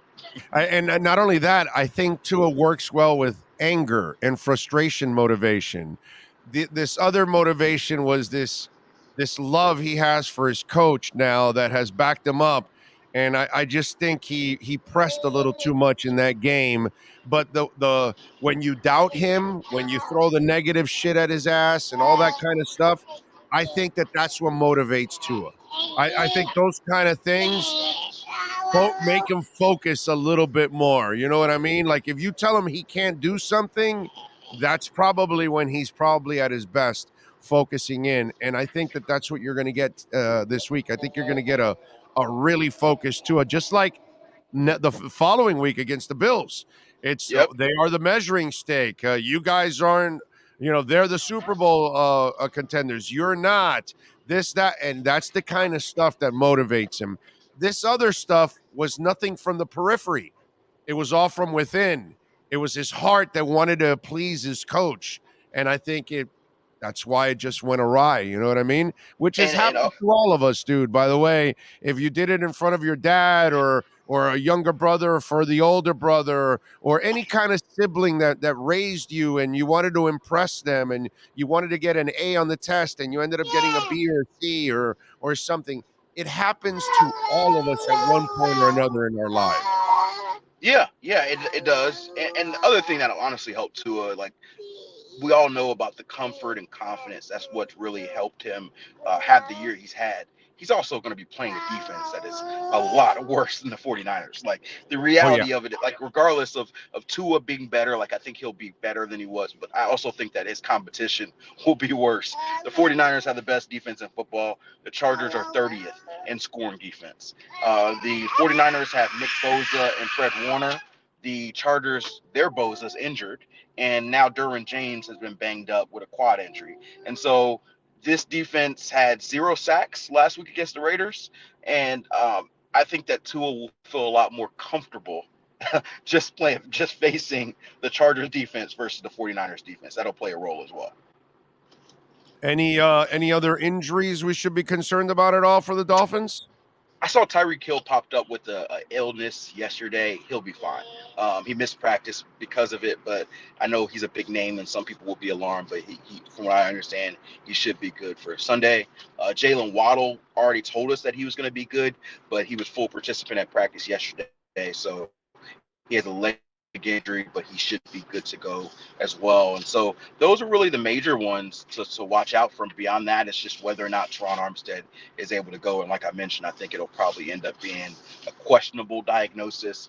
And maybe they make the call before game time, maybe they don't. But I can see it going either way. Just knowing Teron, I wouldn't count him out to play, though. Well, one more thing before I let you go. If I'm Baker Mayfield, do you agree with this? Even if somehow or another you actually play well down the stretch, which I don't know if you will or not, but if I'm him with all the ups and downs, dude, don't just go to the next team that gives you a shot. Go to a team like where you're at right now. If you even have to stay there and be a backup to Stafford for a year or two, but play for McVay, I would stay if I'm him, or go find a really good offensive mind to help you that may understand your talents. Don't just go anywhere that might be offering a job and it might not be a stable place that really, because you're not the guy that raises all ships. You know what I mean? You're the guy that can be, at best, a facilitator. You know what I'm saying? So go somewhere where somebody can help you more than you think you can elevate others. Correct? You agree with that? Yeah, I think LA's yeah, absolutely. I think LA is a great spot for Baker because of the McVay factor. You know, I don't know if you watched the broadcast, but yesterday they were raving about how 4.5 years ago McVay saw Mayfield on the plane to the combine and, you know, loved him, but they couldn't draft him. You know, having a coach believe in you, as we see with Tua, is important. And the reality is Matthew Stafford, you know, dealing with sort of an injury thing that's a little bit kind of honest, and it's got some people concerned around the league from what I discussed. So, you know, he's not expected to play for the rest of the year, but you're also going to need security for whatever. If the rehab does not go the way you want this offseason. And so I definitely think for him, there's probably going to be a lot of teams lining up to give him the contract. So, yeah, maybe it makes sense to rehab your career in LA, especially if you finish strong. And maybe, just maybe, depending on what goes on in that, maybe you're the starter in week 1. All right, clearly you must be like in Area 51 or something because your reception's been kind of in and out there. But we got you. We got you on that last one. You were breaking up a little bit on that one. What do you got going on this weekend? So you're just chilling this weekend? Yeah, we got you. We got you. So you're just chilling this weekend? That's it? Okay. Yeah. Yeah, I've Just got chilling? TV going on in about an hour and a half. So can you hear me? Yeah, we got you. Yeah. I'll be on TV, the NFL Network, from 1 to 3 today, talking a little Dolphins, Chargers, talking a little bit of the Bengals Browns game, and having some fun there. And then, the whole weekend I will be, I guess, chilling. You know, the wife's got me. We're going around to a couple different friends and family events this week, and just hanging with the fam. So that'll be my weekend. There you go. And yeah. Enjoy it, baby. Follow him on Twitter at Cameron Wolf and catch his work there at the NFL Network. Cam, as always, much love. We'll catch up next week, my friend. Absolutely. Appreciate you. Thank you. There you go. The great Cameron Wolf, baby. We love him. Good stuff there, as always, from Cameron Wolf. Do want to remind you about a lot of things. First of all, remember, get your fantasy questions. Send them in on our Welt and Rayom text line at 855-912-1056. That's 855-912-1056. Send in your fantasy questions at noon. Scott Pianowski is going to join us. By the way, for over 100 years, Sloman's Home Security has been protecting Americans. Yes, sir. And folks, right now, you can get a free doorbell camera, 1-800-ALARM-ME. That's 1-800-ALARM-ME. And when you use our professional installation and central station monitoring, you're going to get an LED touchscreen pad, a motion detector, 3-arm doors, and a backup battery. And like I told you, they've been doing this for over 100 years, taking care of Americans. And they can take care of you. Hey, Sean Stanley, myself, we use Sloman's Home Shield. They're in 14 different states. So if you want to get your free doorbell camera, 1-800-ALARM-ME. And folks, they also are the best when it comes to heating oil. And we all know the heating oil prices have gone way up. So how about this? Why don't you make one phone call to find out if you can save yourself some heating oil bills, huh? You save yourself a little money. 1-866-OIL-DEAL. Call Slomin's right now and ask. They're in 14 different states. So if you need heating oil right now, call the folks at Slomin's. Or if you just want to compare what you're paying now to what you will get with Slomin's, tell them that you listen to the Big O Show and then you want to be taken care of. You might be saving hundreds of dollars in the long run when it's all said and done. And it's a fixed price so you can save money. Do it now. Tell them that you're a listener of the Big O Radio Show and that you think you're paying too much for your heating oil. Call the great people at Slomin's. 1-866-OIL-DEAL. All you got to do is ask what you're paying, what you could be paying, and you could be saving yourself a lot of money. 1-866-OIL-DEAL. All right, we are ready for some hijinks with the one and only Joe Shad. Dolphins fans, it's time to talk to the man with incredibly high standards. It's not easy to score an A or grade 10 out of 10 with this guy. In fact, he isn't impressed with Joey Chestnut's dominance, Usain Bolt's speed, or even Evan Ginkel's locks. Will the hijinks continue? Can the Miami Dolphins do the impossible by getting a passing grade with Joe Shad? It's time for the Hijinks Sports Grill Miami Dolphins Report. This report is brought to you by Hijinks Sports Grill in Boca at 133 Southeast Meisner Boulevard. Enjoy happy hour 4 to 7 p.m. Reserve a VIP table online and receive one free sparkling wine. Follow them on Instagram at Hijinks Sports Grill. Here's Miami Dolphins insider Joe Shad. All righty, there he is, the man, the myth, the legend that is Joe Shad. How you feeling, baby? You feeling good? Not bad, Big O. It's 8:30 out here on the left coast, and I certainly wouldn't be awake if it wasn't for Orlando and the Hijinks Sports Grill Sports Report. So I'm a little raspy. Just know I woke up for you. Yeah, well, listen, you woke up for us, for all of us, and we appreciate it all over the world. Because you got to understand that, Joe. You got people watching you all over the world. They could be in Mexico. They could be in Malaysia. They could be in Canada, in Portugal. They could be in London. They're all over the place, man. It's a beautiful thing. You're doing some good stuff for Dolphin fans all over the world. So let me ask you something. What kind of Eric Fisher are they getting, and how much do you like that move? Well, Fisher is a former Pro Bowl tackle who is a very solid player and certainly adds depth and experience and certainly a little bit of a insurance policy for Teron Armstead. I was a little concerned. Fisher, listen, he hasn't practiced or played in a long time.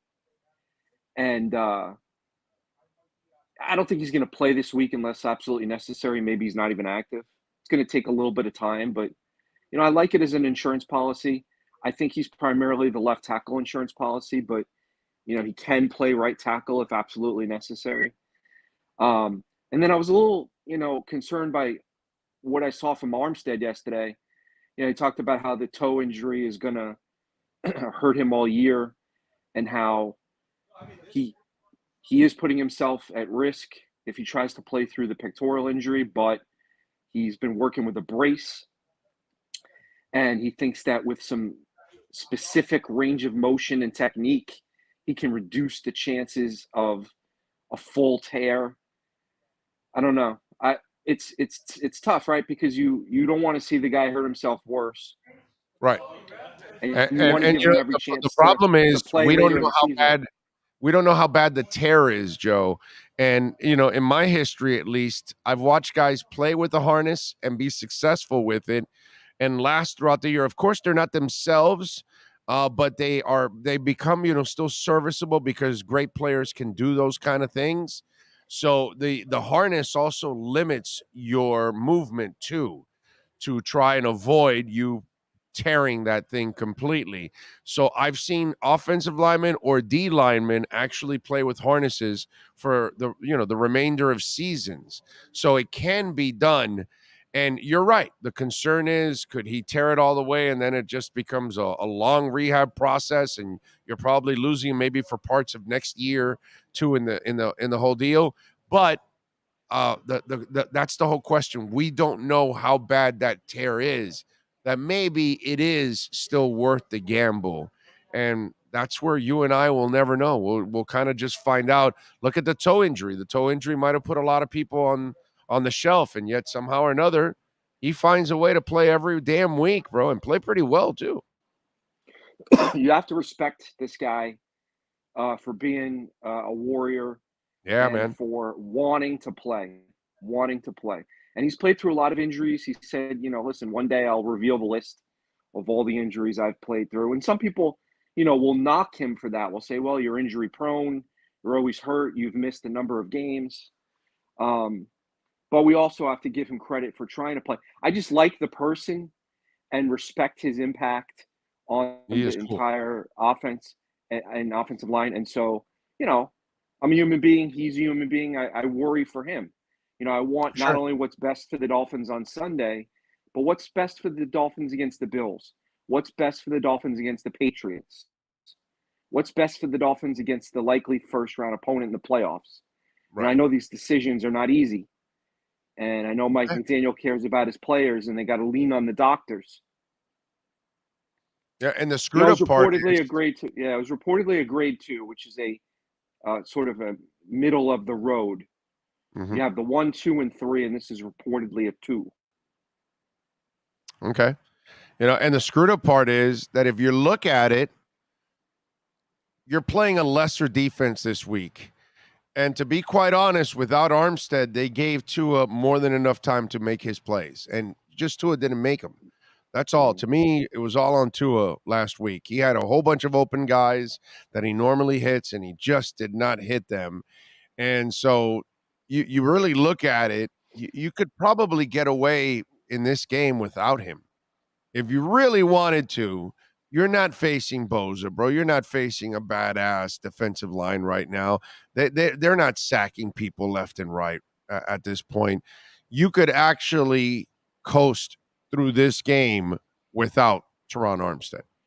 Yeah, Dolphins catch a break, obviously, with Joey Bosa not playing 1 week after Nick Bosa recorded 3 sacks.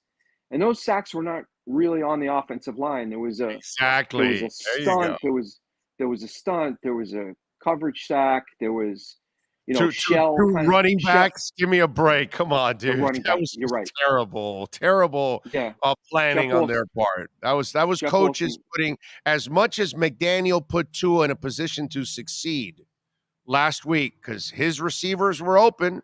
Those routes were there. The throws were there. Well, I got to say, Frank and Applebaum and McDaniel put their offensive line to fail on that play where you had Ingold and Wilson blocking Bosa. Come on, dude. Jeff Wilson had a tough game. Listen, the Chargers have the worst defense in terms of allowing yards per rush in the NFL. 5.4. So this is the game. Dolphins brought out Raheem Mostert to the media group here at UCLA yesterday, and I think it's for a reason. I think Mostert and Wilson are going to get touches, and the Dolphins are going to try to run the ball 25 times instead of 8. And they need to, and they should. That when you don't have at least the threat of the run, it really weakens what the offense is able to do overall. And I know it's true there were receivers open anyway. So, but you want to at least run the ball more than 8 times. They can't run the ball 8 times. And listen, I'm just trying to give you my gut feeling out here because I'm out here. I love Teron Armstead, the person, and I love him, the player. And obviously, if he plays, I'll trust his decision and the decision of the trainers and doctors. My gut feeling is that I kind of hope maybe he doesn't play this week. That's just my personal gut feeling. That's my fair, personal gut feeling. And maybe target, maybe just give it a little time. I'm not a doctor. I'm not saying I have the medical results and the scans and all that. Are you staying at a Holiday Inn right now? Are you at a Holiday Inn? Because then you're eligible to be a doctor. I'm a Marriott person, lifetime platinum Marriott, million miler Delta. I don't know. No, yeah, but I don't think Marriott makes you, into medicine. You got to be at a Holiday Inn. Yeah, a Holiday Inn allows you to be a doctor. It allows you to You know, if your girlfriend doesn't want to go, you take her friend. You know, those kind of things. All those kind of things are allowed with the Holiday Inn. But if you're not at a Holiday Inn, you're not allowed to do these kind of things. So you can't be a doctor, unfortunately, today. But by the way, all kidding aside, you are 100% right on the Teron Armstead thing because you're seeing exactly what I just told you. The line played well enough that you could probably give Tua more than enough time again this week against a lesser front without Teron Armstead. So this is not a game, believe it or not, that you desperately need Teron Armstead. Okay? I guess there's another. Does it suck to play without him? Of course. But against that front seven that you're facing right now this week, you can get by without Teron Armstead. So you are correct, sir. If you start Greg Little at left tackle, and he and Brandon Shell were fine last week. If you start Greg Little at left tackle, would you feel more comfortable with Eric Fisher dressing as your backup left tackle with being around for 3 days? Kendall Lamb. Armstead is an emergency. No. Neither. I want Kendall Lamb. I don't want Eric Fisher, who's been out for months, almost a year. I don't want Armstead because if I'm not going to start him, then I'm not going to put him at risk anyways as a backup. So then I'll keep him out. I'll just put Kendall Lamb, who's been now here for several weeks. He's in shape, and I can activate him for a week. I'm only going to need him probably to activate him this week, and then put him back on the practice squad. And then I'm going to elevate Fisher and Armstead next week for the Bills. And now I'm ready. Now I'm even better off for the Bills because now I've given Armstead another week of rest. And I don't have to play Armstead on a Sunday and then a Saturday with an injury. So now I've kept him out for a week, and I've given Fisher another week to get, acclimated and get in shape. And he's also a swing tackle, something that Kendall Lamb is, and he's more of a left tackle. So now what I do is I activate Fisher, and I have him take over, obviously, Austin Jackson's role. He's my swing guy. I start Shell and I start Armstead against the Bills, and I have Fisher ready to go just in case, or Fisher to help me out on short yardage with a 6 lineman just to kind of punch people in the mouth. Eichenberg can come back as early as this week. I would stick with Rob Jones. You agree, right? Oh, my God, yes. Yeah. And listen, I talked to a couple people in the building, and they swear on their freaking lives he was turning the corner the last 2 weeks. They're actually really bothered in the building by the injury because they felt he was ready to really take off. Eichenberg. Yes, and I did not see it, but they must know something I don't know. But when it came to pass protection, he couldn't have been any worse. The mistakes he would make in pass pro were unacceptable. And Tua doesn't need to take those kind of hits. And that's been, that's not something that's happened to the rest of the linemen. I love that. They've had those kind of breakdowns. Ryan Clark's big prediction on ESPN's Get Up is Tua Tagovailoa bounces back versus Chargers. It doesn't matter if it's ESPN, ESPN2, NFL Network. All they talk about is Dolphins, Dolphins, Dolphins, and I love it. It's great. Here we are in December. Tomorrow's my birthday, Big O. Oh, really? Wow, nice. Nice. My 48th birthday. I'm almost as old as John Denny. There you go. Hey, man, you're finally covering a sexy Dolphins team. That's the thing. I just love that the Dolphins haven't been attractive. They haven't been attractive. The Dolphins are ready to meet the moment. I hope the Dolphins are ready to meet the moment. I think they're definitely ready to meet the moment. I don't know if they're healthy enough to handle the moment at times, but I think they're more than ready to beat the team on Sunday. It's a Saturday one on the road. That's going to be the tough challenge. If they were healthy, I'd love the Dolphins in that game. If you give me Brandon Jones and Byron Jones and Nick Needham and Teron Armstead is fully healthy, Everybody's got injuries. Everybody's got injuries. God. Yeah, I know. But everybody's got it. Chargers got. Look at the Chargers injuries. Yeah. Joey Bosa, and they're missing their stud left tackle, right? Yes. Right, he's out for the year. All right. No, I know. So, I know. I'm very proud of you, Big O. We've gotten very far. I don't have my clock, but we've gotten very far into the segment. and you haven't said Justin Herbert. I'm very proud of you. Oh no! Are you Hey, giving by me the way, the day? let me Are you let me giving show me you. the Let me day show off you. on Justin Herbert? Let me You show giving you me a the day off? graph that. Let me show you a graph that Oh, came I out. It's saw it. very, I saw very. it. You saw it, huh? On third downs, you saw who's number 1 and you saw who's 21.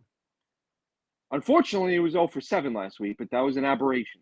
Right. Well, that's aberrations, whatever. But you saw who number 1 is, even with 0 for 7. It's Tua Tagovailoa. And you saw who's number 21? Come on, say it. Come on. I didn't say it. Justin Herbert. Now, listen. There you go. You mentioned it for the second time in this interview. Yeah, baby. Yeah. Justin has not had a great season, but if you watch the tape, he's a talented quarterback now. He's a talented quarterback. It's interesting. I saw Dave Hyde. They had 7 out of 7 former or current NFL personnel executives and GMs said they would take Herbert over Tua.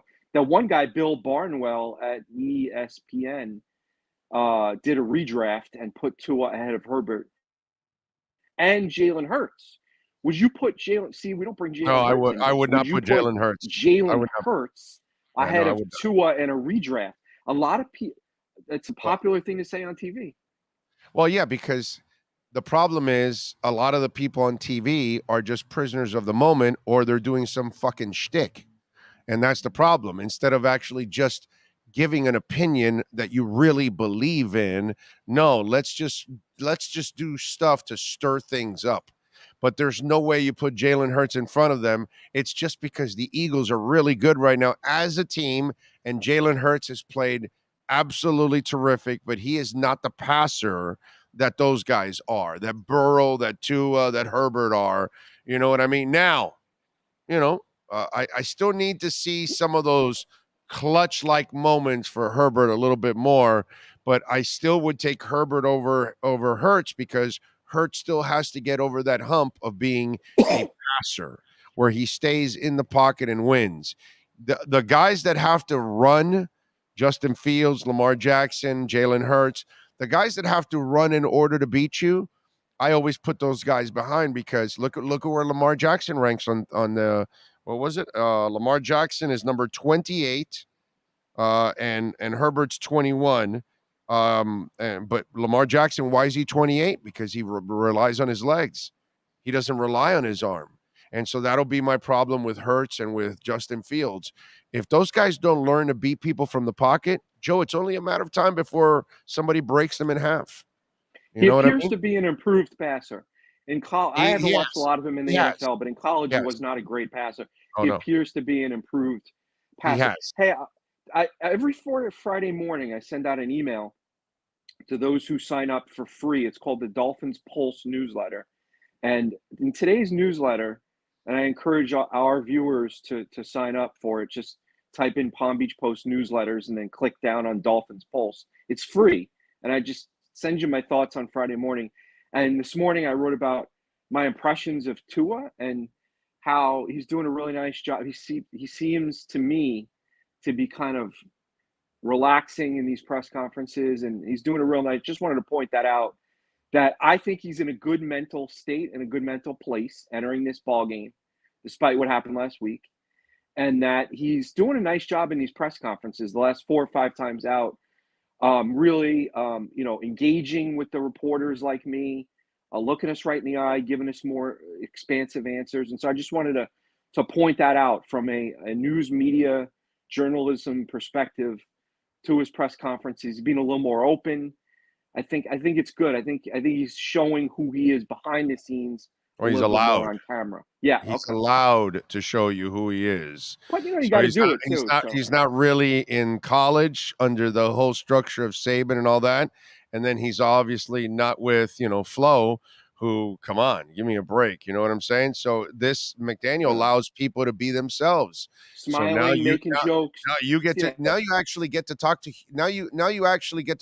to football players who are allowed to be human beings.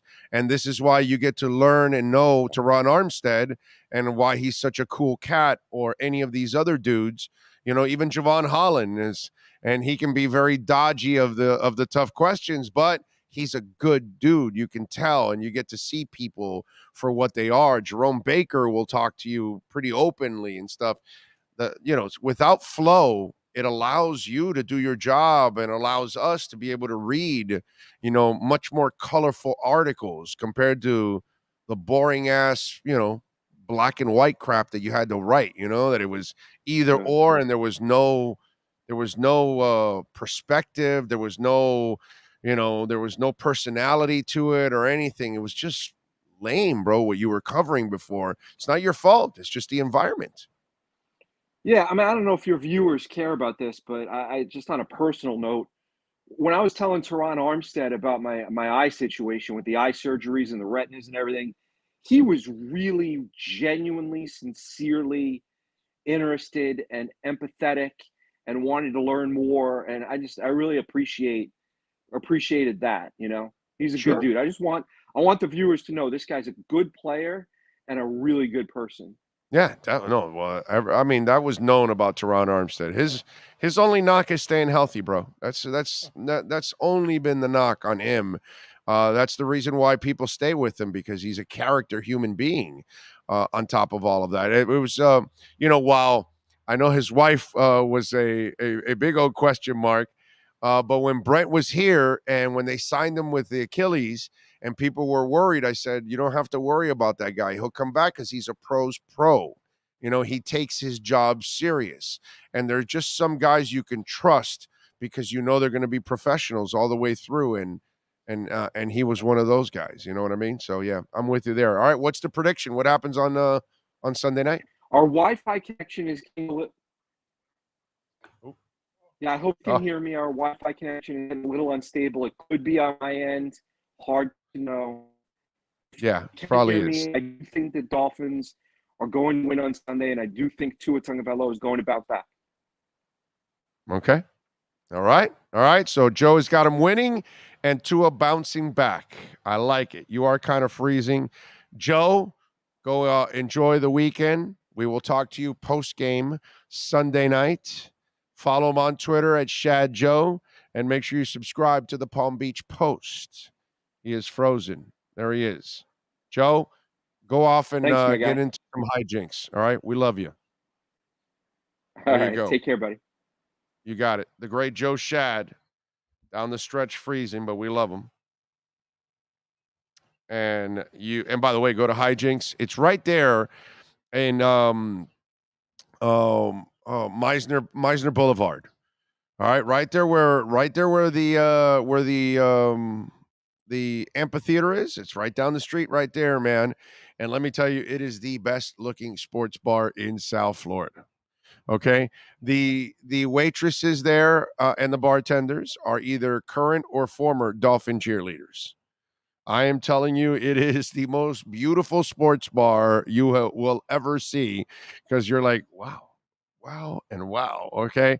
Great food on top of all of that. They've got TVs everywhere. It's a really great neighborhood bar.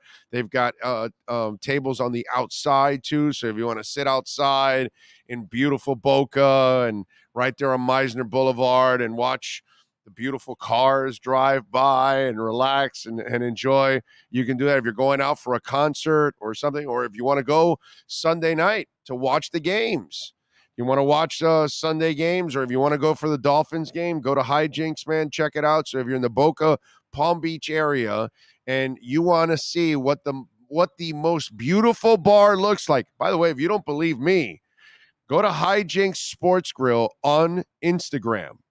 That's all you need to do. Just go to Hijinks Sports Grill on Instagram. You might want to follow that account, because that's an account that is, the kind of beauty you want to follow. So that is your Hijinks Sports Grill Miami Dolphins report. Dolphins fans, it's time to talk to the man with incredibly high standards. It's not easy to score in.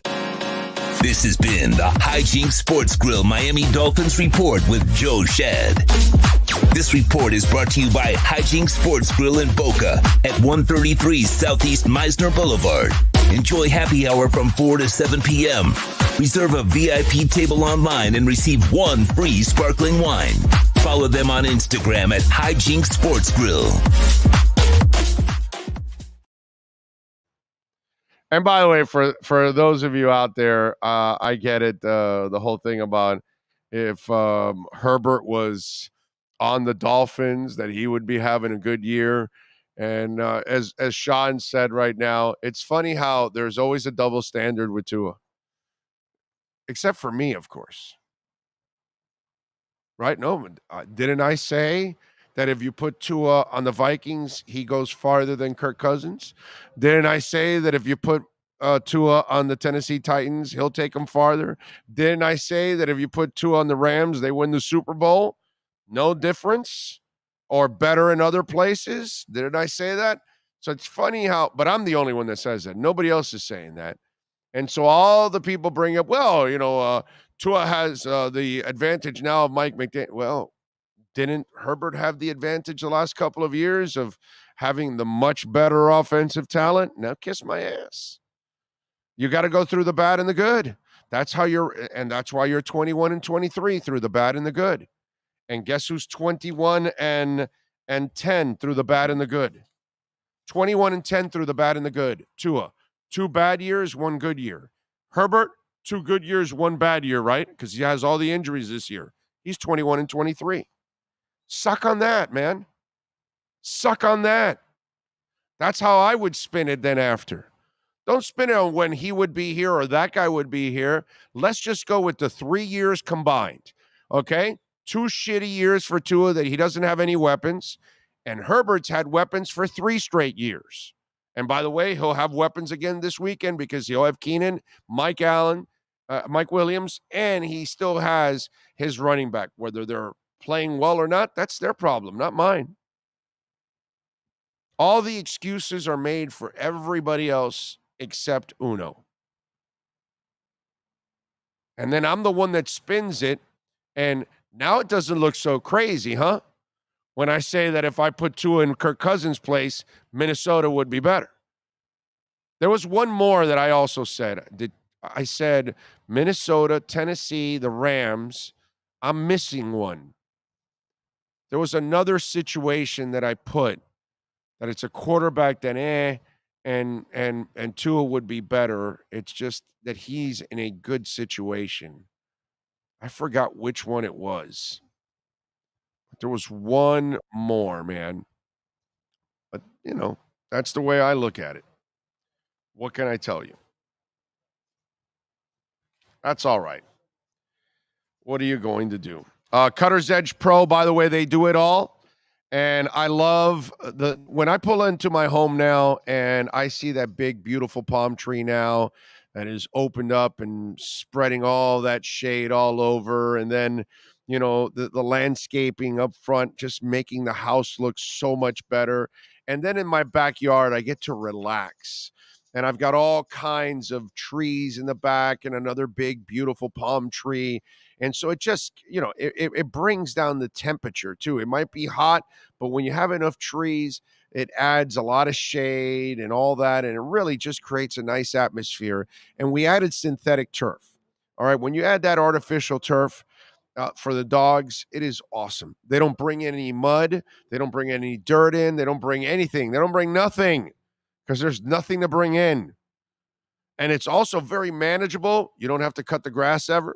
You're not watering the grass, so you're saving thousands in the long run. Okay, really easy to manage, and everything flows out too, so you don't have to worry about them, doing their business and all that. It's really, really simple to manage. And again, it looks great all the time. It's a beautiful thing. Check it out for yourself. If you have dogs, and they also add this sand inside the artificial turf that it cuts the degrees in half. So the sand or the artificial turf never gets too hot for your dogs to roll around and play like my dogs do every single day. Check it out, man. Call the great people at Cutter's Edge Pro, William or Mike, 954-472-0622. Tell them that Big O sent you. Dade, Broward, or Palm Beach counties, anywhere in South Florida, 954-472-0622. If you have a business, a condominium, and you need landscaping and management, Cutter's Edge Pro can do it all: tree trimming, landscape design, outdoor lighting, irrigation, synthetic turf. They do it all. 954-472-0622.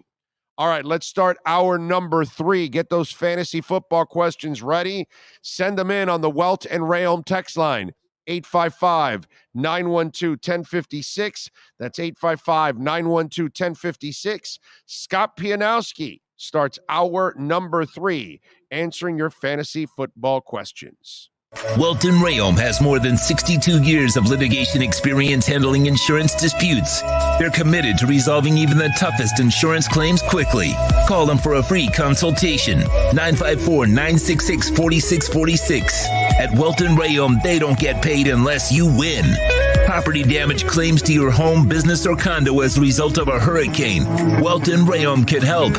Water, mold, fire, smoke damage, Welton Rayom can help. Call 954-966-4646. If you're a Miami sports fan, then there's only one store to go to, and that's Caneswear at Miami Fanwear in Davie. They're your one-stop shop for all your Inter Miami CF, Canes, Dolphins, Panthers, and Marlins merchandise. They have hats, t-shirts, game day jerseys, and so much more. Located at 2511 South University Drive in Davie, and open 24/7 online at caneswear.com or intermiamiwear.com.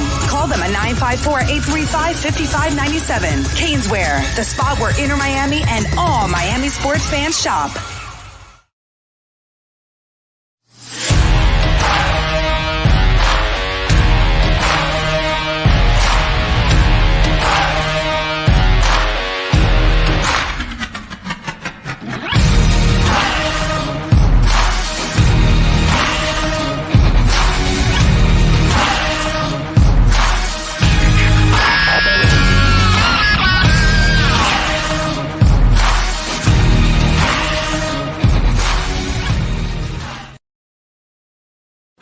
Statements or beliefs expressed on the following program by the host, guests, or callers are not necessarily the opinions of FantasyXS.com, Media Group Inc., ownership, management, sponsors, or website.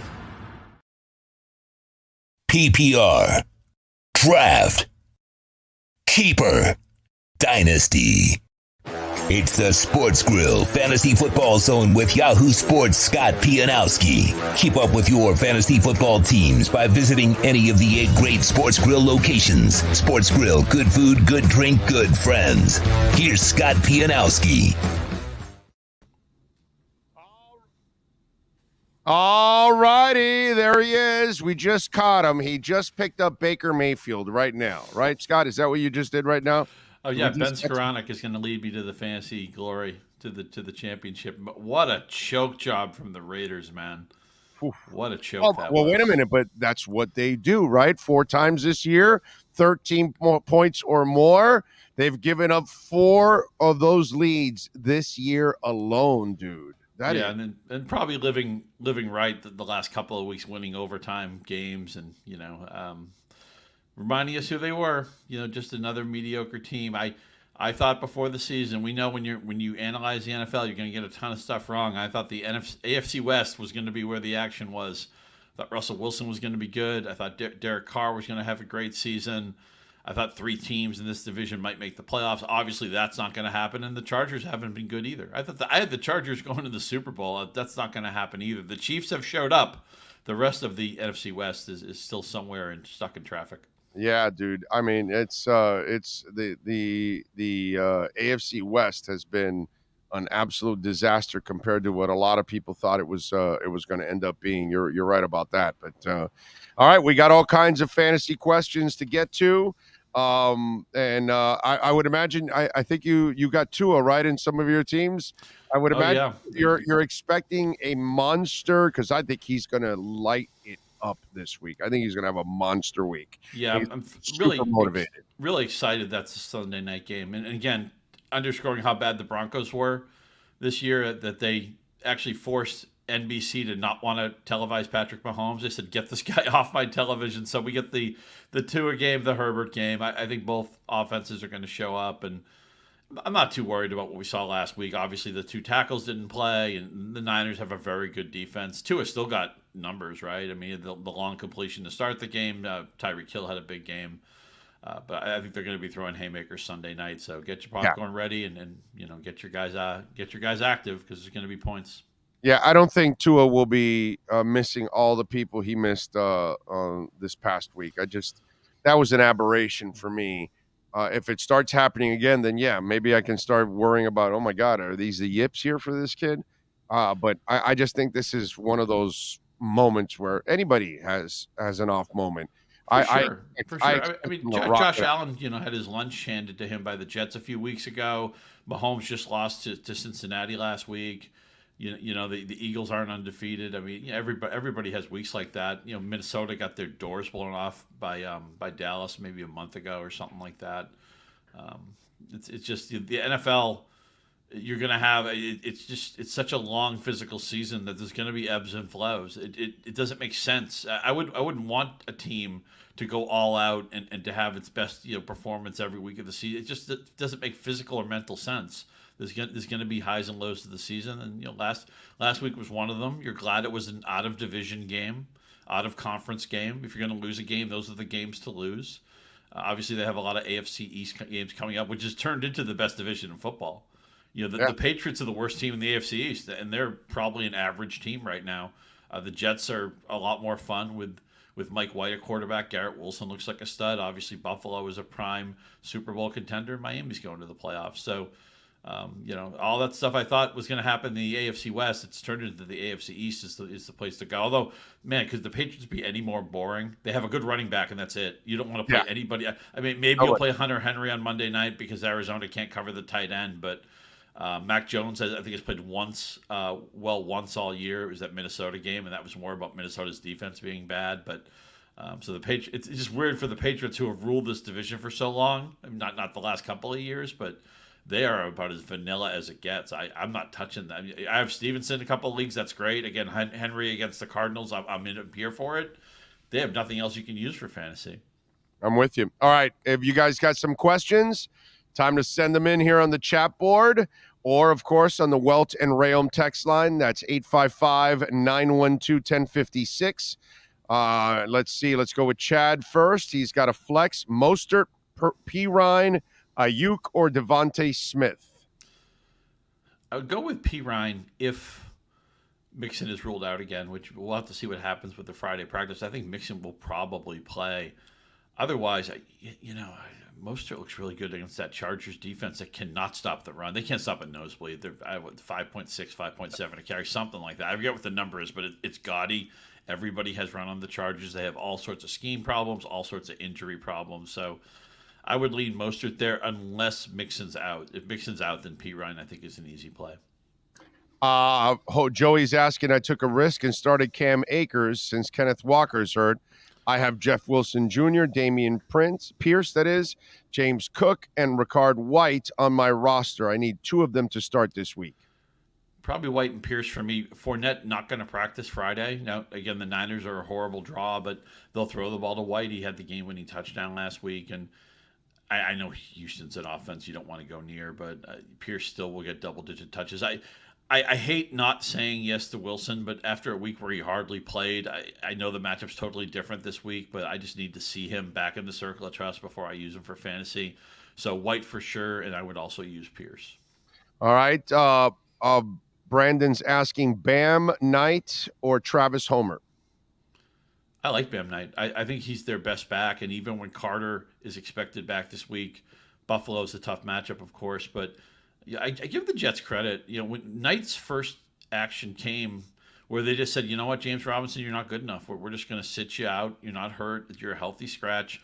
A lot of times a Bam Knight doesn't get a chance to play unless there are injuries. The Jets actually realized he was their best running back healthy. Obviously, Breece Hall would be if he was around. But I think Knight's going to get 15 touches in this Buffalo game. I've been really impressed with him. By the way, don't forget Sports Grill. If you're going to go this Sunday to watch the games, $1.50 Bud Light drafts and bottles during the NFL games and NCAA games. So when the bowl games roll around, you can get that too. And they've got new cocktails. The cherry lemonade and the tailgate tea are only $5 during NCAA and NFL games. And bone-in wings right now are 15% off. All right, Jeff Wilson or Donta Freeman? Paul and Del Rey is asking. I think that's Foreman, right? Foreman, I'm sorry. Carolina's been kind of plucky. They're still not eliminated. I'm going to lean Foreman because I think he has a better chance at maybe getting 20 touches. Okay. Let's see. What else do we have here?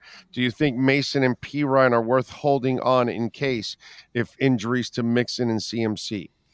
Yeah, that's what we do this time of year, right? Is those lottery tickets, where you need the injury in front of them. You would never play P. Ryan if Mixon were playing, and Mason with CMC. So I'm trying to get as many of those guys as I can. Maybe Kelly of the Chargers is another one you might get.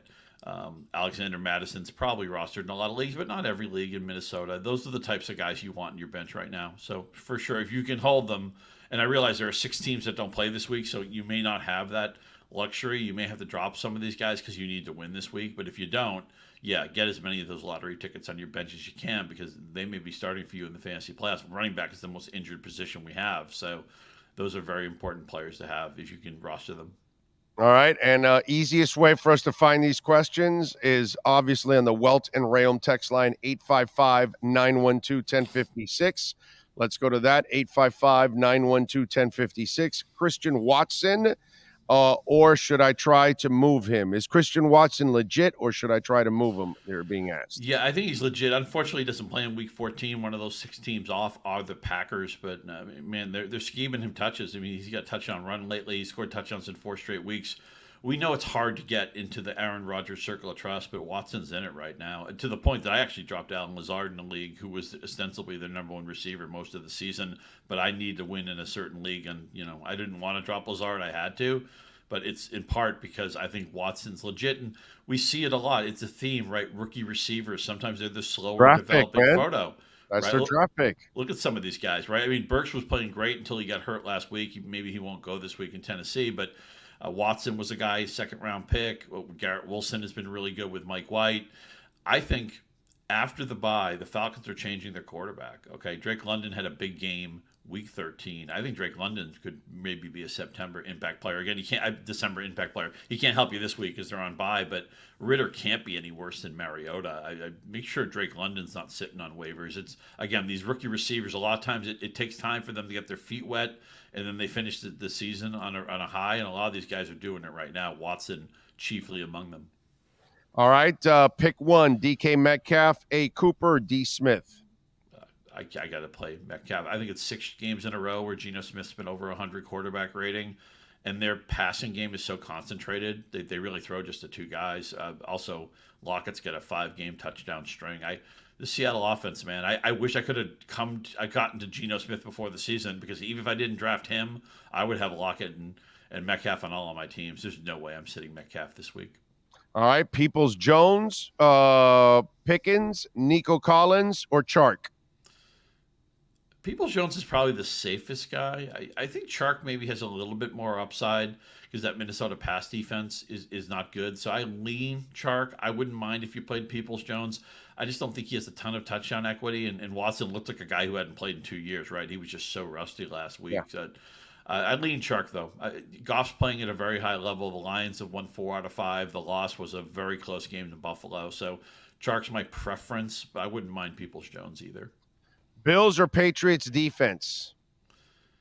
Yeah, it's about who's favored, right? The Patriots are close to a pick-em, where Buffalo is a bigger favorite against the Jets. Granted, Mike White's played well, but it's not like he can't turn the ball over too. He had a couple of big picks against Minnesota, so he didn't play well last week. No, he didn't. You could say he was exposed to some extent. Granted, look, I'm just so happy Zach Wilson's not playing, right? Nobody wants any more Zach Wilson in their life, but I would have to play the Buffalo defense. I'm with you there. And this question for me is a no-brainer. Keenan Redfarm is asking Mike White or Jared Goff. It's Goff all the way, dude. The way he's and playing, also no elements too, right? I mean, indoors, which is also a nice tiebreaker. But the Lions get a good thing going. They got an offensive line that's played very well. They finally, after like 6, 7, 8 touches every week, it felt like they finally got Swift going last week. You get up to 18 touches. Jamal Williams has been good. The Sun Dude, God. I'm not trusting Goff in the playoffs or anything like that. But for fantasy purposes right now, he's actually a pretty good option, dude. For sure. For sure, and he's got good pieces. St. Brown's top 7, top 8 receiver. St. Brown's one of those guys. You sit down to watch the games. It's 1:30. It's like, oh, St. Brown already has 5 catches. It's they always liked him, but since they traded Hawkinson, it's like everything funnels through him, and nobody can really seem to stop the guy. I know he runs a lot of short routes, but the Lions they're a competitive club, a great offensive line. So many teams. You saw it last week with Miami, how important the offensive line is. The Lions have probably a top 5 offensive line. That's why Williams has been so good this year, and they finally get Swift going last week. They're a very, they're not going to the playoffs or anything, but I mean, there's a lot of fantasy juice in this team. Yeah, the Mike White hype comes. Remember, he's also from here, from South Florida. So I don't know if any of these guys are because we have a lot of people on the chat board that are all over the world, so they may not be here in this town, but Mike is from this area. And then the New York thing, it just kind of reminds me of the Jeremy Lin thing, that if you happen to be good, then fire catches, it's New York, and they hype you up more than you really should be. And if you look at it, he kind of came down to reality. It'll be interesting to see how good he plays this week, or is it, again, kind of pedestrian, and then you're going to kind of get a feel for it's still better than what you had, but don't make it sound like he's the solution, is my point. It's going to be a great litmus test if he finally faces a plus defense. Because, again, the Vikings, I know they're 10-2. Their pass defense is awful. I mean, Mac Jones looked like Peyton Manning a couple of weeks ago against those guys. So, yeah, we'll find out what Mike White – and also now teams have some tape on him too. Yeah, and by the way, they just reminded me, we're at Craig Zinn's Acura of Pembroke Pines. Mike White is from Pembroke Pines, exactly. So, yeah, we're in the hometown. Probably driving an Acura as we speak, yeah. That's it. If he's smart, he's definitely doing that. By the way, Deshaun Watson, how bad is that, bro? Oh, man. I need a prove-it game, and I won't touch him for fantasy. I mean, there's other things you have to deal with him, but until he shows me something, I'm not going near him for fantasy. You know who else drove an Acura, by the way, is Winston Wolfe in Pulp Fiction. He drove an Acura. He was 30 minutes away. I'll be there in 10. Yeah, I remember that. By the way, is Foreman versus Seattle this week an RB1 or an RB2? High-end RB2. Okay, I thought so. And do you like DJ Chark this week against Minnesota, because that Detroit offense has been absolutely red hot? Sure. And again, the Vikings, Mac Jones, I'm not sure Mac Jones is any good. He looked fantastic Thanksgiving night. I mean, this secondary, it's so weird the Vikings are 10-2. They don't look like a 10-2 team. Cousins is having a very mediocre season, but they keep winning these close games. They've run incredibly lucky in close games. The Lions are going to score 24-plus points in this game. They might put up 30. Maybe they won't win. I mean, maybe Minnesota will win anyway, but I'm very proactive with this Detroit offense right now. All right, what do you got going in Yahoo so folks can check you out throughout the weekend getting ready for the playoffs, baby? Yeah, we put up sleepers and bold predictions on Thursday. Today we pick the games. We're 40-22 against the spread. Nothing wrong with that. Sunday, Fantasy Football Live, Barons and crew on video at noontime. I'll be on the Yahoo Fantasy handle if you need any additional help trying to set that lineup, make that trade, add, drop, whatever it is. And, this is money week, man. Most leagues start the playoffs next week. Right. But a lot of teams this week are playing into the playoffs, maybe trying to earn a bye. I mean, basically the games, we're all in elimination round in some way, shape, or form in December. This is where the money is. This is where the cheddar is. This is why you lift all them weights, as Bill Parcells would say. So come hang out with us on Twitter, and we'll try to help you. We want to get you in the winner's circle. This is why you lift all those keyboards and mouses. That's right baby. But get it done. That's why you spend all that time online, right? Because this is nobody will remember the big week 3 you had. That's all out the window now, and it's so much has changed. So again, I thought Russell Wilson was going to be a top 10 quarterback. That we have thrown that in the garbage. So much is different now, and he's not even top 20, bro. Holy crap. One of their games has gone over this year. Every other game has gone under. That's unbelievable. They have been an ATM if you just bet Broncos under every week. And a lot of these games are like 10-9. You're not even sweating it out in the fourth quarter. Yeah, it's terrible, man. It has been absolutely brutal to watch. Follow him on Twitter at Scott_Pianowski and catch his exceptional work there at Yahoo Fantasy. Scotty, as always, it's a pleasure. Thank you, sir. Have a great weekend. Great to talk to you, Big O. We'll see you next week. You got it. There you go. The great Scott Pianowski. And don't forget, baby, hot sauces are available. You can take home some of your favorite tastes, flavors. Yes, sir. The buffalo sauce, the Miami Heat, the blackberry, the barbecue, the Dale. Those hot sauces are awesome. They add it to anything you want, your chicken, your steak, your ribs, whatever you got at home. Remember the Doral location? I just cruised by the Doral location yesterday. Yesterday, I was forced to cruise by the Doral location. You know why I was forced? Because I had to get on the Palmetto, and there was an accident on the ramp to get on the Palmetto and 74th when I get out of Hialeah Park. And I normally go through there. I get the Palmetto to connect to the 836 extension, all that stuff. And so then I just took 74 straight down to 87th. And then I rode 87th all the way down to 36. And as I'm going by, I see the Doral location right there on 87th Avenue in the Doral City Center, man. So pretty cool. And it is close to being open. They got 7 great locations. They got one more coming, and that's the Doral location. Go to sportsgrill.com. Great place to enjoy the football action. That is your Sports Grill Fantasy Football Zone. You've been listening to the Sports Grill Fantasy Football Zone with Yahoo Sports' Scott Pianowski. Go to sportsgrill.com to find a great location near you. Fantasy football fans, subscribe to the Big O Radio Show on YouTube and all other platforms to catch up with all our fantasy football insight provided by Scott Pianowski and Andy Behrens.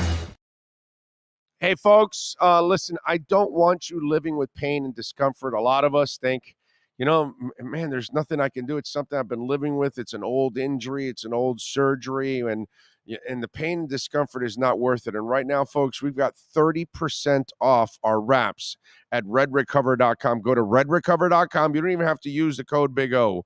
30% off on all the wraps right now. You need one for your shoulder, your neck, your back, your knees, your ankles. Go to redrecover.com right now. Red light therapy is something that can help everybody. There are no side effects. It's all natural. There are no chemicals, no drugs, no nothing.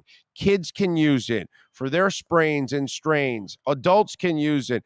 We also have even wraps for the dogs. Big dogs, small dogs, for their hips, so you can give them some treatment and they can feel a little better, man. Red light therapy can even help you grow your hair back, folks. Go to redrecover.com. These wraps are incredibly affordable. They're not tied to an electrical cord, so you can be in the office, you can be at home, walking around, doing whatever, while you're wearing your elbow wrap, your knee wrap, your shoulder wrap, neck, whatever, back, and you can just keep doing the things that you're doing 15 minutes a day, and that treatment is done. That's it. And it's a rechargeable battery. You can use it a few times and then recharge it, and use it a few more times and then recharge it. It's really simple to use, and it is so effective.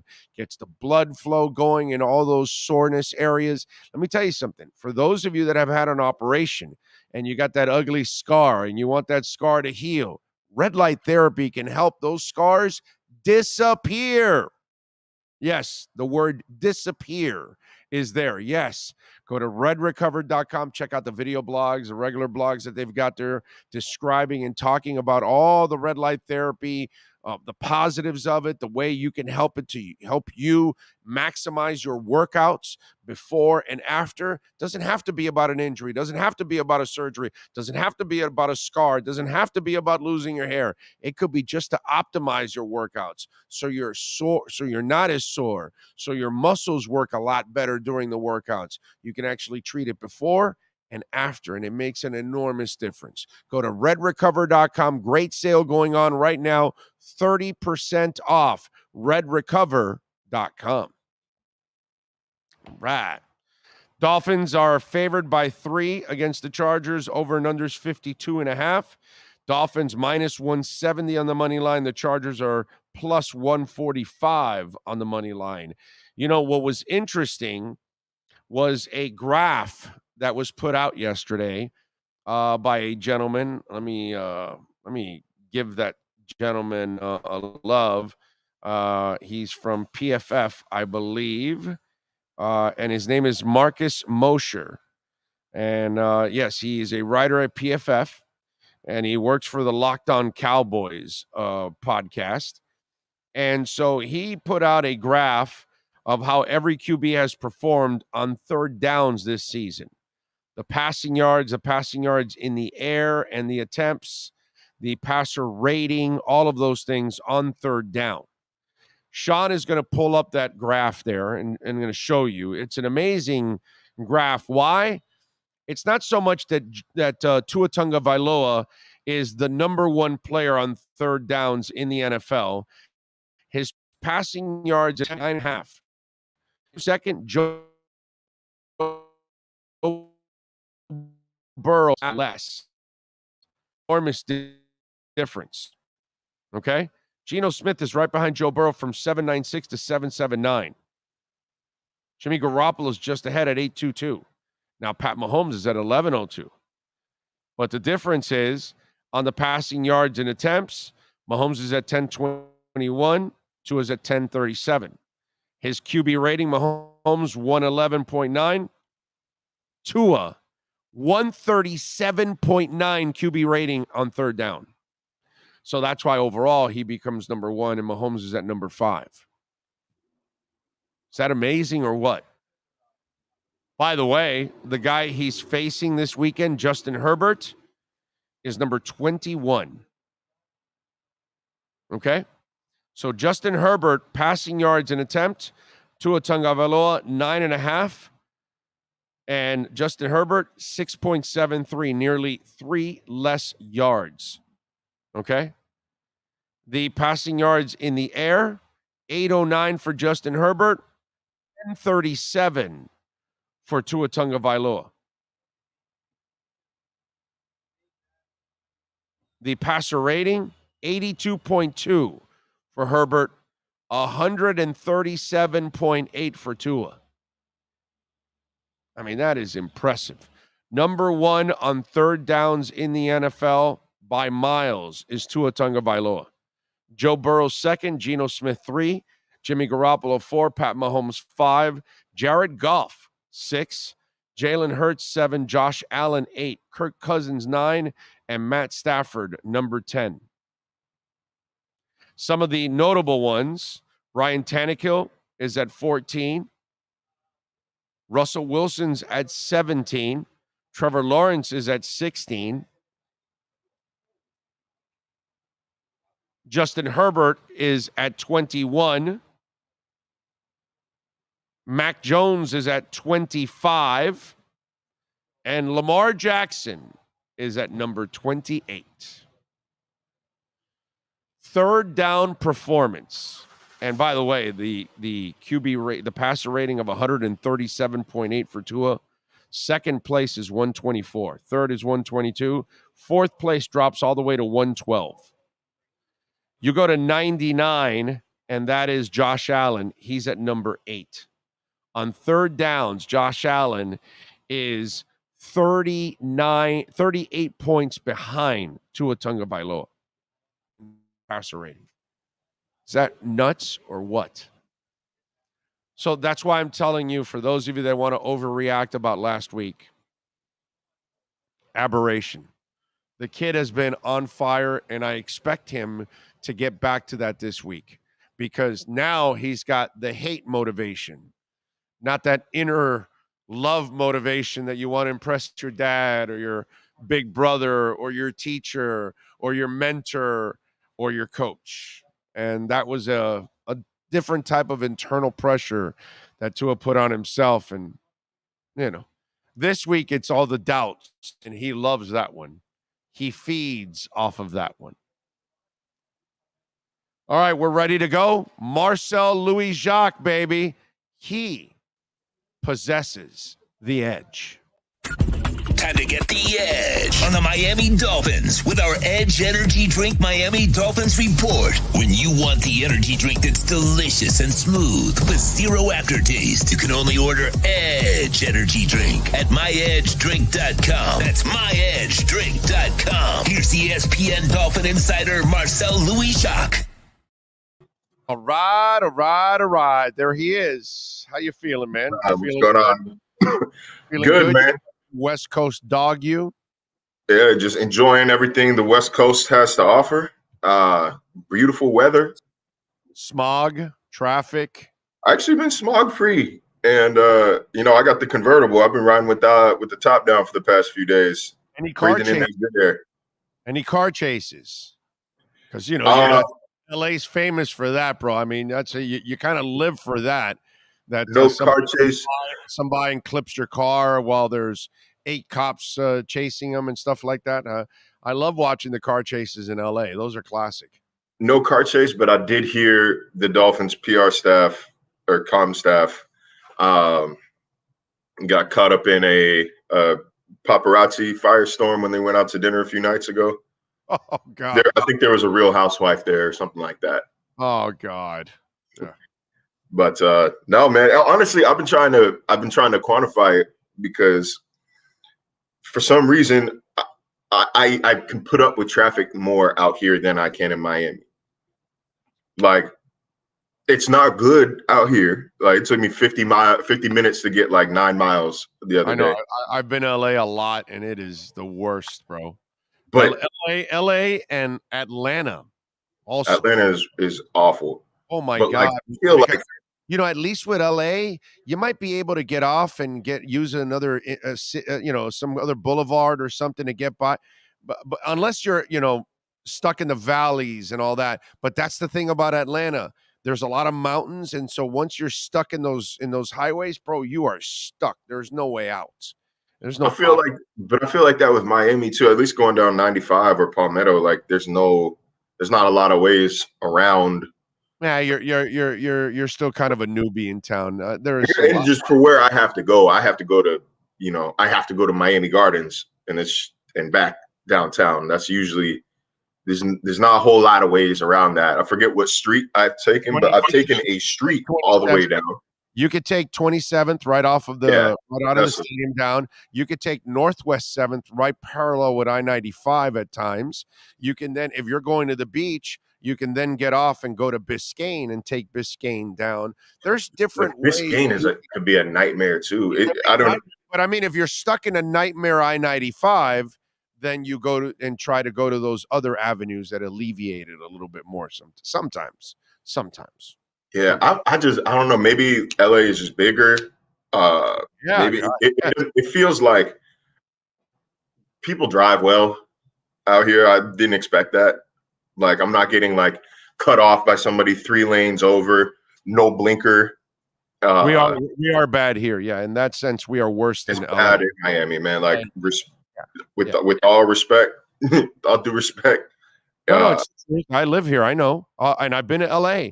LA, the only time you really get it's when there's a car chase, obviously. And then you'll get that. I had to drive basically from like Dodger Stadium to Inglewood yesterday, and that took me about an hour and a half, 2 hours, and that was 20 miles, I think. I know, but like it was at 5:30 p.m. Yeah.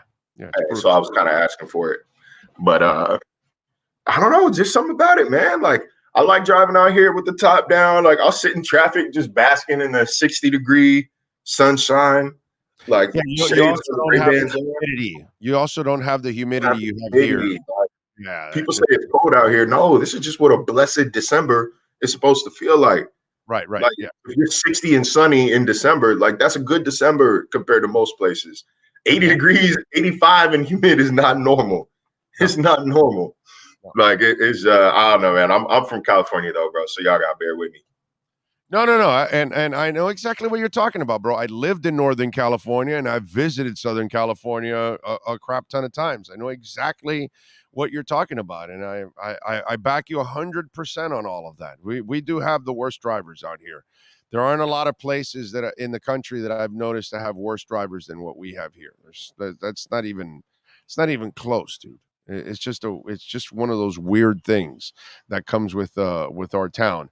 By the way, I was just talking about this before you came on. Did you see that graph that came out about performance on third downs this season and how much Tua is pretty much superior to the league? I mean, we know that that's what made Sunday kind of confusing, because like we know what Tua's done on third down throughout the season. So for them to go 0 for 7 against the Niners, like people can dunk, people can poke fun and whatnot, but like, it's more aberration than norm. Like that's not something I think we expect from him on a consistent basis. He set the expectation already for what he does on third down, for his efficiency on third down. Yeah, no, that to me, I was blown away by the numbers on there and how much of a difference over even the top 5-10 people right behind him. Let's not mention that Justin Herbert's all the way down at 21. We can leave that out for now. You know what I'm saying? So because everybody, you got people saying, well, if Herbert was here in Miami, he would be having a better year. Well, all I do is I say, well, you know what? Let's just go the totality. Tua's been at a disadvantage for 2 out of the 3 years. Herbert's only at a disadvantage 1 out of the 3 years. And Tua has a 21-10 record with 2 years of disadvantage. And with only 1 year of disadvantage, Herbert is 21-23. So, kiss my ass, whatever, bro. I mean, it's just, I love how people like to spin it, for somebody else's purposes, but for Tua, it doesn't get spun the same way.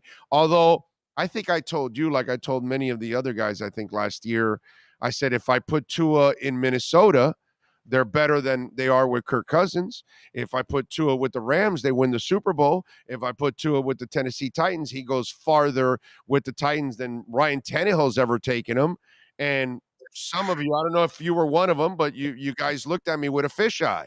Well, now a year later, nobody's going to look at me that way because Tua's better than all those quarterbacks I know. I thought you meant put them on this year's Rams and they win the Super Bowl. No. Last year's Rams. I was going to say, all right, bro, chill out. No. Last year's Rams, they win the Super Bowl. Last year's Vikings or this year's Vikings, they're better with Tua than they are with Kirk Cousins any day of the week and twice on Sundays. And Tennessee would not have had a choke job last year in the playoffs if they would have had Tua Tagovailoa.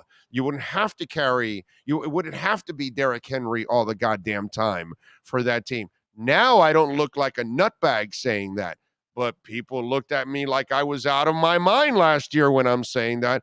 And why? Because you're stuck in the prisoner of the moment stuff. That's why. Pretty simple. Yeah, I mean, right? I'm trying to picture the Vikings offense last year with the same shit they're doing now. It's the same crap. Nothing's changed. But yeah, I mean, I guess so. I think that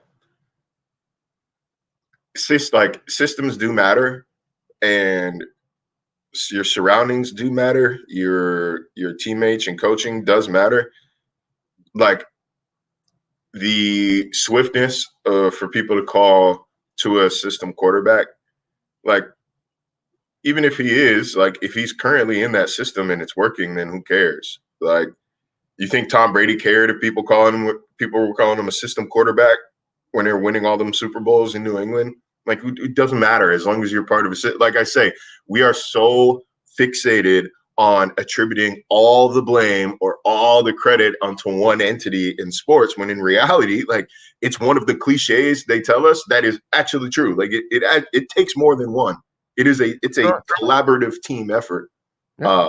Bill Walsh had a system in San Francisco for multiple quarterbacks, and multiple quarterbacks had success with his system. That doesn't mean you still have to pick the right quarterback to run your system. Yeah, like everything has to be right, but like he still has to make the throws in the key moments, and he still has to place the ball in the right spot. So it's still up to the quarterback, no matter what system it is. You still have to give the guy that threw the ball the credit for putting it in the right place and execute. Look, on Sunday was a perfect example. Mike McDaniel drew it up perfectly, dude. Wide receivers were open. Yeah, they had plays. There were plays to be made. They just left them on the field. Hey, you left him right there on the field. That's it. It wasn't, and that's where I could say the system worked. But the quarterback and the offensive line and the running game and everybody else has got to do their job in order for the system to look good. You know what I mean? But if you're objective about last week, it really wasn't at all McDaniel's fault, except for maybe trying to block Boza with two running backs.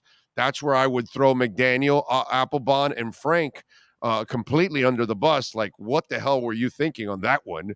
But outside of that, everything else was perfectly fine, dude. You could have won the game easily if the ball is thrown the right way. If Tua connected, then you would. And he admitted, he was like, I told my guys, like, I was going to be in a place that I didn't end up being in. And like, the communication starts with me. He took responsibility for it, but I don't think it's something to harp over. Like, I don't think it's a long widespread issue. I'm not even concerned about it, bro. I've watched plenty of quarterbacks have shit days, all kinds of them, from Brady to Breeze to Marino to Elway, you name it, Montana. I've seen them all have bad days. You have a bad day. I have a bad day. I make tons of mistakes. You make mistakes. Happens all the freaking time, dude. It's not, to me, it's not a big deal. What's your gut tell you on Teron Armstead? I think Teron plays on Sunday. I would expect Teron Armstead to play on Sunday. They have a high-level backup in Eric Fisher as soon as he gets, kind of into game shape. So but you think he'll be activated this week? Wow. Ooh, Eric or Teron? No, I know. I'm with you. I think Teron's playing. I'm saying Fisher. Is he? Oh, no. I'm saying like that is a high-level backup in case Teron. Yes. I got you. The injury. It might be active this week. It's O-line. You know what I mean? Like it can be complicated, but it can be simple at the same. It's like an edge rusher. Like an edge rusher like Bradley Chubb didn't need a week before he was activated, and ready to play. Like there's certain terminology and certain things that you need to learn, certain nuances, but like the gist of your job is see quarterback, get quarterback. Like you don't need a week to prepare for that, with all due respect. Like that's why he was able to play so quickly. Different position here with Eric Fisher, but just is the same. Like once you learn your alignments and learn your assignments, your checks, like your job, protect the quarterback and block the guy in front of you. Like it should be simple and rely on your teammates. And as long as they communicate, it should be okay. But yeah, I would expect him to, I would expect Teron Armstead to play. We'll see. We got practice here in about, my computer is still on Eastern time. We got practice here in about 2.5 hours.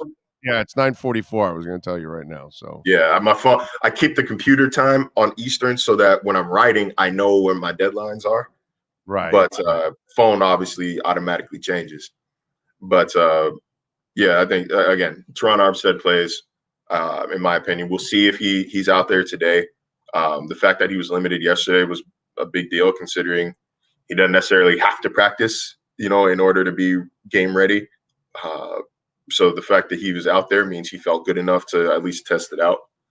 But yeah, McDaniel said that his tolerance for pain, Teron's, is probably greater than anybody he has worked with in his career. And I mean, that kind of shows if he was on the brink of a pectoral tear. But yeah, I'm sorry. That's I'm doing both at the same time. Brazil and Croatia are in PKs right now. But and I think Croatia, they're about to seal it. That's crazy. I thought Brazil would win the whole cup. But no, I think they're in a decent spot. Never underestimate the checkered folks, okay? They're always a decent team, dude. They're always scrappy, Croatia. And they have raised their level of play over the last I would say 15 years, 20 years. Yeah, I mean they're the runner up in 2018, right? Yeah, bro. Croatia is one of those clubs you don't want to ever face, dude. They're a pain in the ass. They're one of those. And I got to admit, it's also one of my favorite kits to look at. Yeah, it's a good kit. So is Brazil. This is just a good kit matchup. We got Marquinhos up at the spot. If he misses, it's over. Okay. Oh, and he hit the bar. He post out. Oh no! It was it was in. He guessed the wrong way. Croatia advances. Their keeper guessed the wrong way. Marquinhos just hit the post. Oh no! The stands won't be as pretty, unfortunately, because when Brazil's there, the stands are beautiful. For me, I just, it's all right if we go in the World Cup. Can we just do Brazil-Colombia final every year? That's all. I just want a Brazil-Colombia final every year. Is there a better looking matchup than Brazil-Colombia? Which one would you go with? Is there another better combination? Tough, huh? Crying in the stands is crazy. Probably not. Right? No, there isn't, right? So anybody out there, Brazil, Colombia, give me a better looking combination, folks. We're actually not talking about the pitch. We're talking about what's around the pitch. Okay. All right. So I'm just wondering, anybody agree with us out there? There's Chad with coming in with some soccer sense. Colombia's not good. That's not what we're talking about, Chad. Colombia is very good, bro. They are one of the elite teams year in and year out. I'm trying to think which other fan bases. Yeah, like what other fan base can we replace? You can't replace Brazil. Like there's no shot. Like who's replacing Colombia? Like what other fan base is like maybe Switzerland? I don't know. I haven't seen. I know Swiss women are beautiful, but I don't remember in the Swiss games like I remember Brazil and Colombia. I'm trying to remember. No, there isn't. There really isn't another one. Argentina, you'll see some. Venezuela, you'll see some. I got to tell you something. Every time I go see Los Amigos Invisible, all right, which is a Venezuelan progressive rock fusion dance band, I got to say, they're Venezuelan. The Venezuelan women love Los Amigos Invisible. So just in case, if you guys want to see a great band and the looks that walk into that concert, oh my God, I'm just saying. Chad's at it again. What did he say? He said Croatia has that one lady. So I guess as long as we have one fan, we're good. And then somebody threw in Germany as well. Oh, Germany. That's true. Actually, some of the German women are very, very hot. Yes. How about the Netherlands? Holland's got some nice women too, but no. You know what? I'm going with Croatia. I'm going with Colombia and Brazil. That is the best looking fan bases. I have to go with that. That's it. You couldn't even come up with one. What, me? Yeah. No, right? There's no argument here.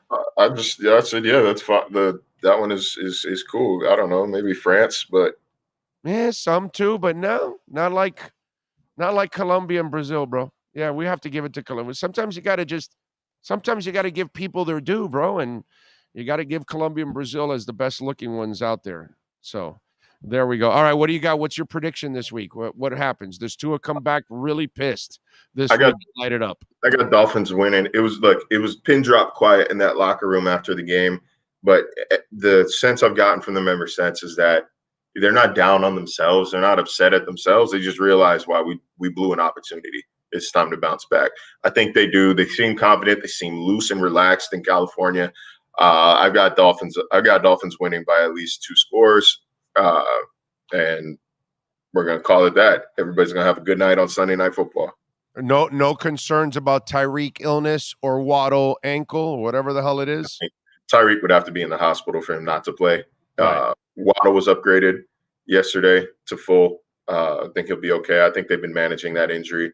Raheem Mostert started rocking the knee brace yesterday, but I don't think it's something that's going to keep him out. So I think this – look, man, that Chargers defense is not good. That is not San Francisco's D. You know, they have stars, but half of them are hurt. Half of them are hurt. They're last against the run. They're one of the worst against the pass from a yards per play standpoint. I think there's a return to normalcy for Miami. They win game number 9. They lock up their first time with 3 straight winning seasons since I believe like 2002. You know, there was a 13-year stretch the Dolphins did not have a losing season. And then after that, they only had maybe 3 winning seasons sprinkled between like 2004 and 2020 or 20. And now the new decade of all the crappiness. Go ahead. Just start of the decade, man. It's a new time. 3 straight winning seasons. They lock it up on Sunday. There you go. I like that. I can never complain about that. Plus, McDaniel's got to get them he's got to get to at least 11 to 12 wins because they've won 9 and 10. And with this offense, you got to be able to win a couple of extra, overall. You don't think Byron Jones comes back at all this year? What are we in? Week 13 now? Yeah. No, 14. Okay. So 15, 16, 17. Remember my week of threes? Yes, sir. 17. Maybe he's like Odell and comes back for the playoffs. I don't know. I will say you're getting an exclusive here. Maybe. I don't know if anybody else tweeted it. Brandon Jones is in California. Okay. Brandon Jones was at practice today. Walking around, getting loose. No brace. Brandon Jones was here. I thought he was out for the year. I don't think he's coming back, but as a sign of just where he is in his recovery and where he is in terms of being with the team, Brandon Jones is in California. Yeah, no, Byron Jones can't be found. You never see Byron Jones. He's completely MIA. So, I don't think he's, like I said, he wasn't practicing. He wasn't suited up.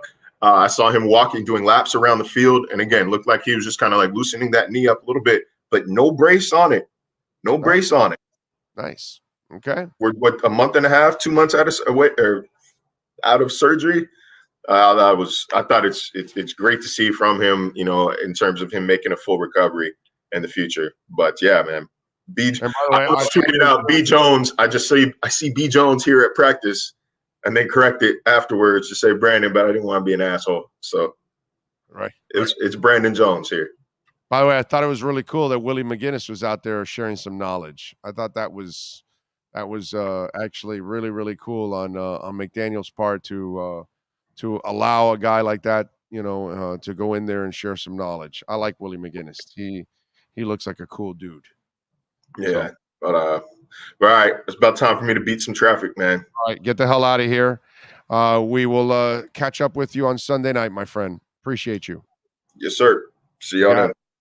And of course, Edge Energy Drink, baby, 78 calories, delicious, smooth, and zero aftertaste. I tell you this all the time. I can't tell you this enough about Edge Energy Drink.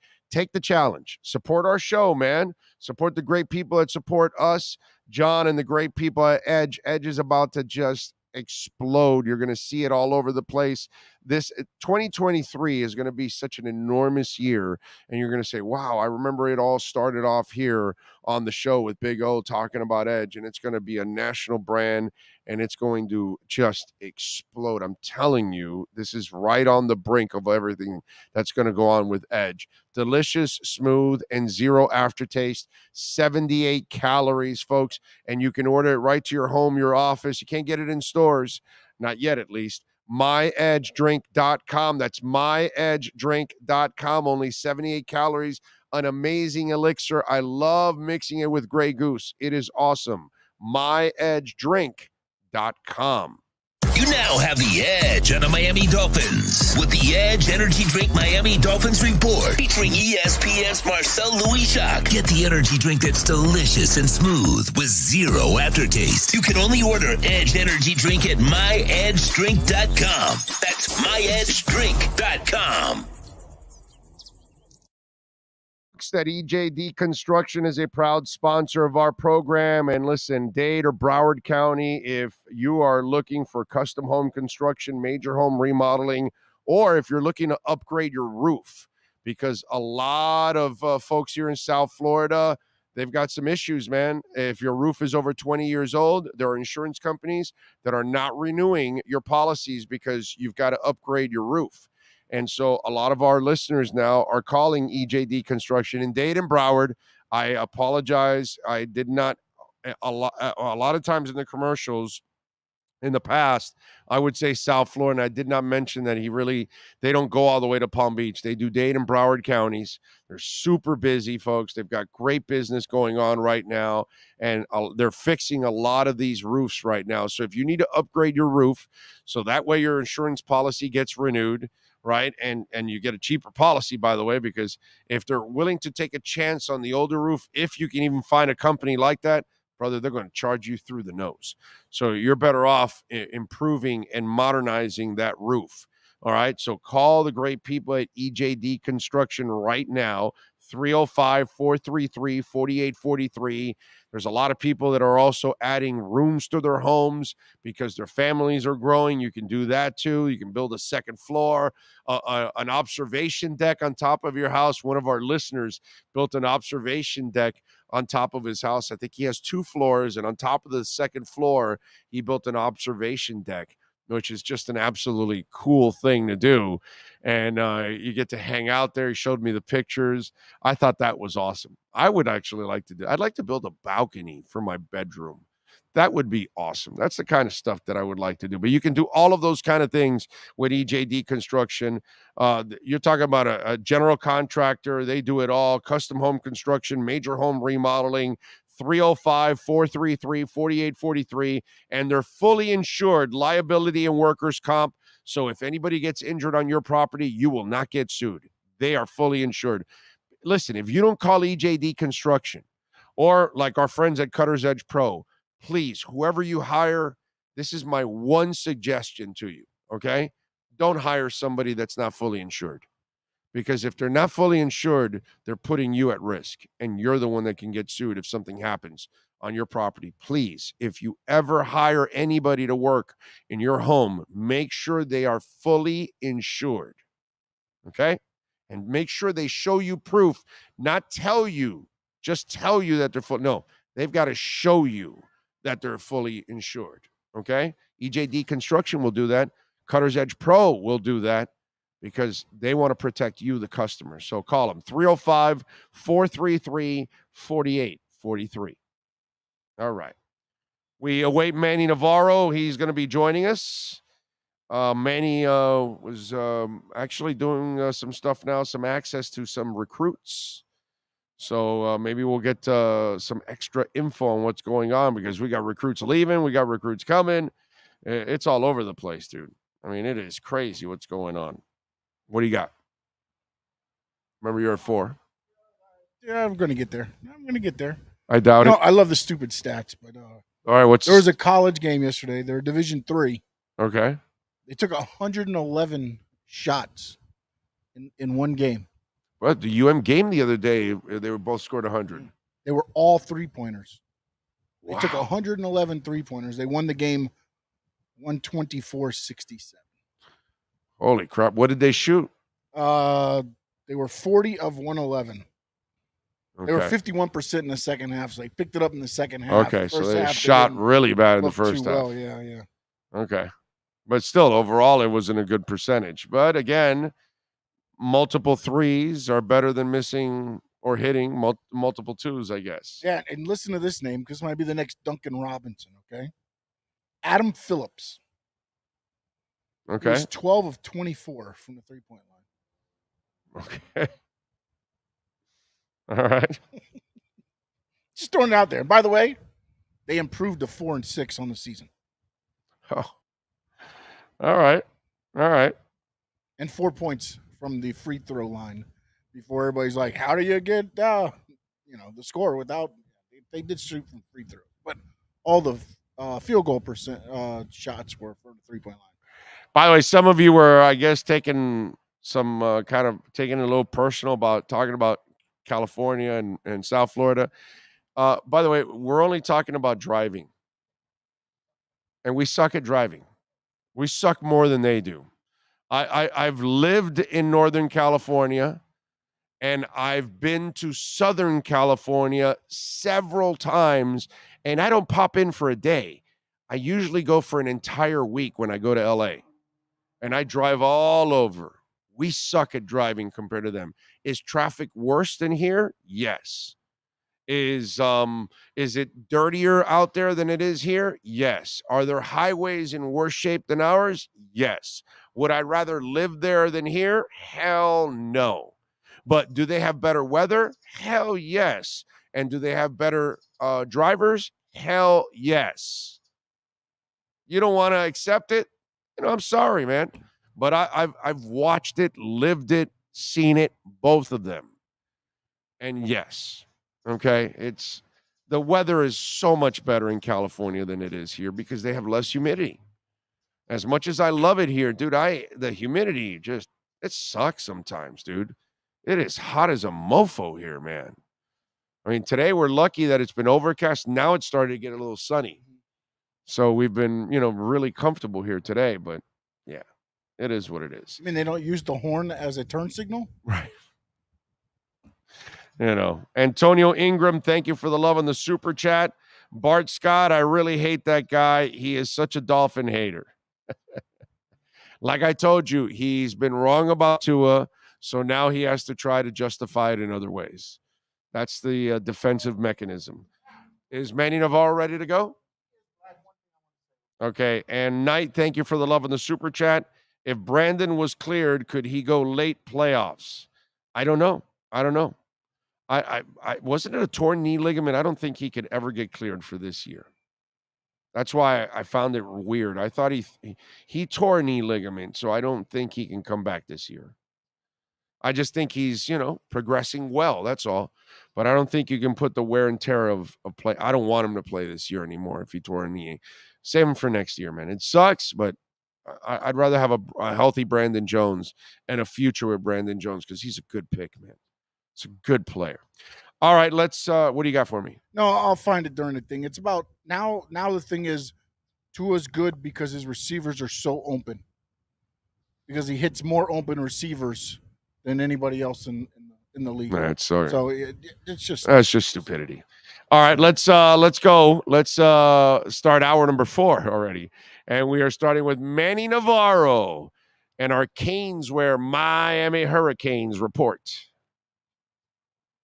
There's no need to drive around South Florida wasting valuable time looking for a new or certified pre-owned Acura. Go to the #1 volume sales dealership in the Southeast United States. Craig Zinn's Acura of Pembroke Pines. Purchased with pace and space in a dealership tailored to your needs. From home buying to providing that personal touch. Contact the 2020 Satisfaction Award winner Craig Zinn's Acura of Pembroke Pines. 888-776-5123. That's 888-776-5123. Or visit them at 15601 Pines Boulevard in Pembroke Pines.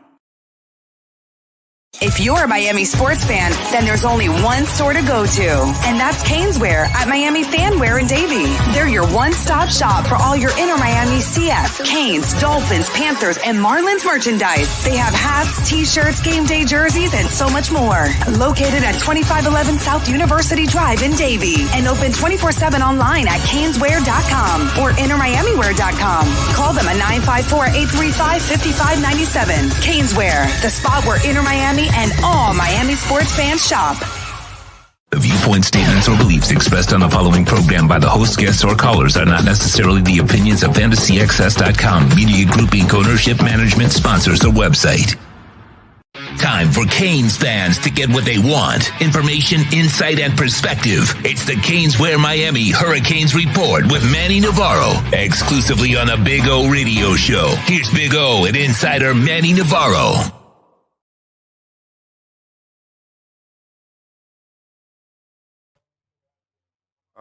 We're ready to rock? All right, now we're ready to rock with Manny, and he is, by the way, working it, as always, in Bradenton at IMG Academy. Got an opportunity to talk to some of the Miami recruits, and I'm sure some other recruits, too. How you doing, my man? Doing good, actually, already on my way back to South Florida. I finished up the interviews maybe half an hour ago, and it was cool to just sit down and talk to these guys a little bit, during the season. It's not easy to do. But now, sort of as they're wrapping up their senior years, all these guys are graduating early, heading off to college. It's good to kind of come down here and spend an hour talking to a couple of them, including Francis Mauigoa, who really is, I would say, the anchor of this recruiting class for Miami. Yes. So talk to me. What did they say when you mentioned the team, the year, their futures? And any waffling going on, those kind of things? Talk to me a little bit about what the kids were saying. Yeah, I don't think there's any waffling going on whatsoever with these guys. I really only got a chance to sit down with two of them. Both of them are the offensive lineman, Antonio Tripp and Francis Mauigoa, the 5-star offensive tackle. They played right side by side, left tackle and left guard for IMG Academy, who's one of the top 10 ranked teams in the country. And Antonio talked to me about how he's one of the first commitments in this class, the 2023 class. He actually came down to visit Miami the same day that Mario Cristobal's mother died. And it was a really sort of awkward moment, right? You're coming here to visit the school of your dreams. He grew up a Miami fan in the Baltimore area because Ed Reed and Ray Lewis were stars for the Ravens, and he just always kind of liked Miami as a kid. And, comes down to visit with his family. And the same day Mario's mom passes away, he spends 3 hours with the kid, talking to him and showing him just how much he cared about him and wanted him to come to Miami. And he said, ever since that moment, it was like, no matter what, he was going to stick by Miami's side because of the commitment Mario showed him. And Georgia, Auburn, a couple of schools have come by IMG Academy. They've had 61 head coaches come by just in the past week because of the amount of kids that they crank out of that school every year. And, he's loyal. He's sticking to Miami. He doesn't want to leave Miami's side. And, he's an elite 6'3", 315-pound kid. His mom's Dominican. His dad's African-American and speaks a little bit of Spanish. Good kid. And then Maui Goa, it was interesting. He told me that the reason, a big reason he ended up picking Miami is that, all these head coaches, they text, they call, but he doesn't respond to all of them. And he said he wouldn't respond to Mario, and Mario kept texting him and kept sending him, sort of like little encouraging messages of, hey, we really want you. We really need you. And he said that stuck out like a sore thumb. He said no other head coach did that. He said when I wouldn't respond, they wouldn't continue to message me. Mario kept doing that. And it just showed me how much he really wanted me and how important I was. And so they've had everybody come after them, but all of these kids are sticking by Mario's side because Mario's relentless. He's relentless. Yeah. And so, it sucked. Listen, they came down. They were here for, I think, 3 or 4 of the games that Miami lost at home. They ended up losing 5 home games this year. Well, they lose a lot. So there's a good chance when you come see Miami, it's for a loss. Yeah. So, kids came down. We're here for a lot of losing. And he said it sucked, to see their team get their asses kicked. But every time the game would end, they'd go back to the recruiting tent. Mario would come in there and say, see, this is why we need you. This is why we need you to come here. You can come in and help us right away. And so, recruiting's a funny thing. We always say, the team that wins gets the players. I think in this case, the team with the most loyal coach, the team with the coach who tells them we really need you, even if they go 5-7, you can hold on to some special players. So you're telling us you just talked to Miami starting left tackle and left guard for next year? Yes. Maybe. We'll see. Miami's got some guys in the transfer portal they're looking at, including a 2-year starter at left guard out of Alabama, who's Javian Cohen, who's coming down for a visit this weekend. So, I think – and Maui Goa's brother is another one at linebacker. He's not an offensive lineman, but a kid who was third leading tackler at Washington State. I mean, there's a lot of guys in the portal. I just did a podcast earlier this week, the Wide Right podcast, where I broke down basically the whole roster. I had a guest on. He and I, Andrew Farrelly, who's very well plugged into kind of Miami's NIL pursuits. We sat there and we talked about the guys that they really want. There's a lot of guys that they're looking at and pursuing, and guys that aren't even in the portal yet. They're kind of waiting to see if they'll hop in the portal. Their agents are out there basically shopping them. So, I don't know if these guys will be starting, but I'll tell you what, they'll be the foundation for Mario Cristobal for the next couple of years. And they look like really good players. They're both. I know Antonio Tripp. Some people he's only rated a 3-star or something. He's like ranked 400 something. But he told me he only gave up 1 sack all year, and he remembers the exact play that he screwed up on. And he talked about how much better he got being at IMG Academy, and his weight, his eating habits. IMG Academy is basically college prep school where you have the top of the line facilities, top of the line coaching. And they prepare you for college for the schedule. So these kids will be well adjusted. They'll be arriving for spring football. My guess is they will be in the rotation. What's how many are already transferring out from Miami? You're gonna have 15. You've already had 15 guys announce that they're transferring out. You had 14 within the first 48 hours, and then last night Brian Balaam, the safety, announced he was leaving. Played 10 snaps last year. really only one starter, and then another guy who was kind of a rotational piece. Daryl Jackson, the defensive tackle who started 12 games, basically went home to Florida State. His mom has been ill. I talked to somebody at Miami last night who said that they were aware this was going to happen late in the year. Jackson had been homesick all year and been telling them about his mother. So this didn't come as a shock to anybody on Miami staff. They were kind of preparing for it. They just obviously weren't talking about it in the public. And I think they were okay with it in the long run. They want to do good by the kid, and the kid was good to them. He started 12 games. He just has a tough situation back home. So he's the one that hurts. Obviously, Rooster is the big name because, hell, you got a nickname Rooster, right? But he's a guy that really, between the fumbles and the struggles that he had this year, the Miami coaching staff, I think, felt like with Don Chaney Jr., Trevante Citizen, and Henry Parrish, that those are their three best backs. And so he was kind of the fourth guy. Plus, Miami's got some kids that they're after, both recruiting and in the portal, guys that they're hoping hop into the portal. So, nobody besides Daryl Jackson, in my mind, that the team looked at and said, okay, we wish he was part of our plans. Okay. All right. So what does that give him now total of scholarships and players that he can bring in now? If he's lost 16, how many did he have in the first place along with those 16?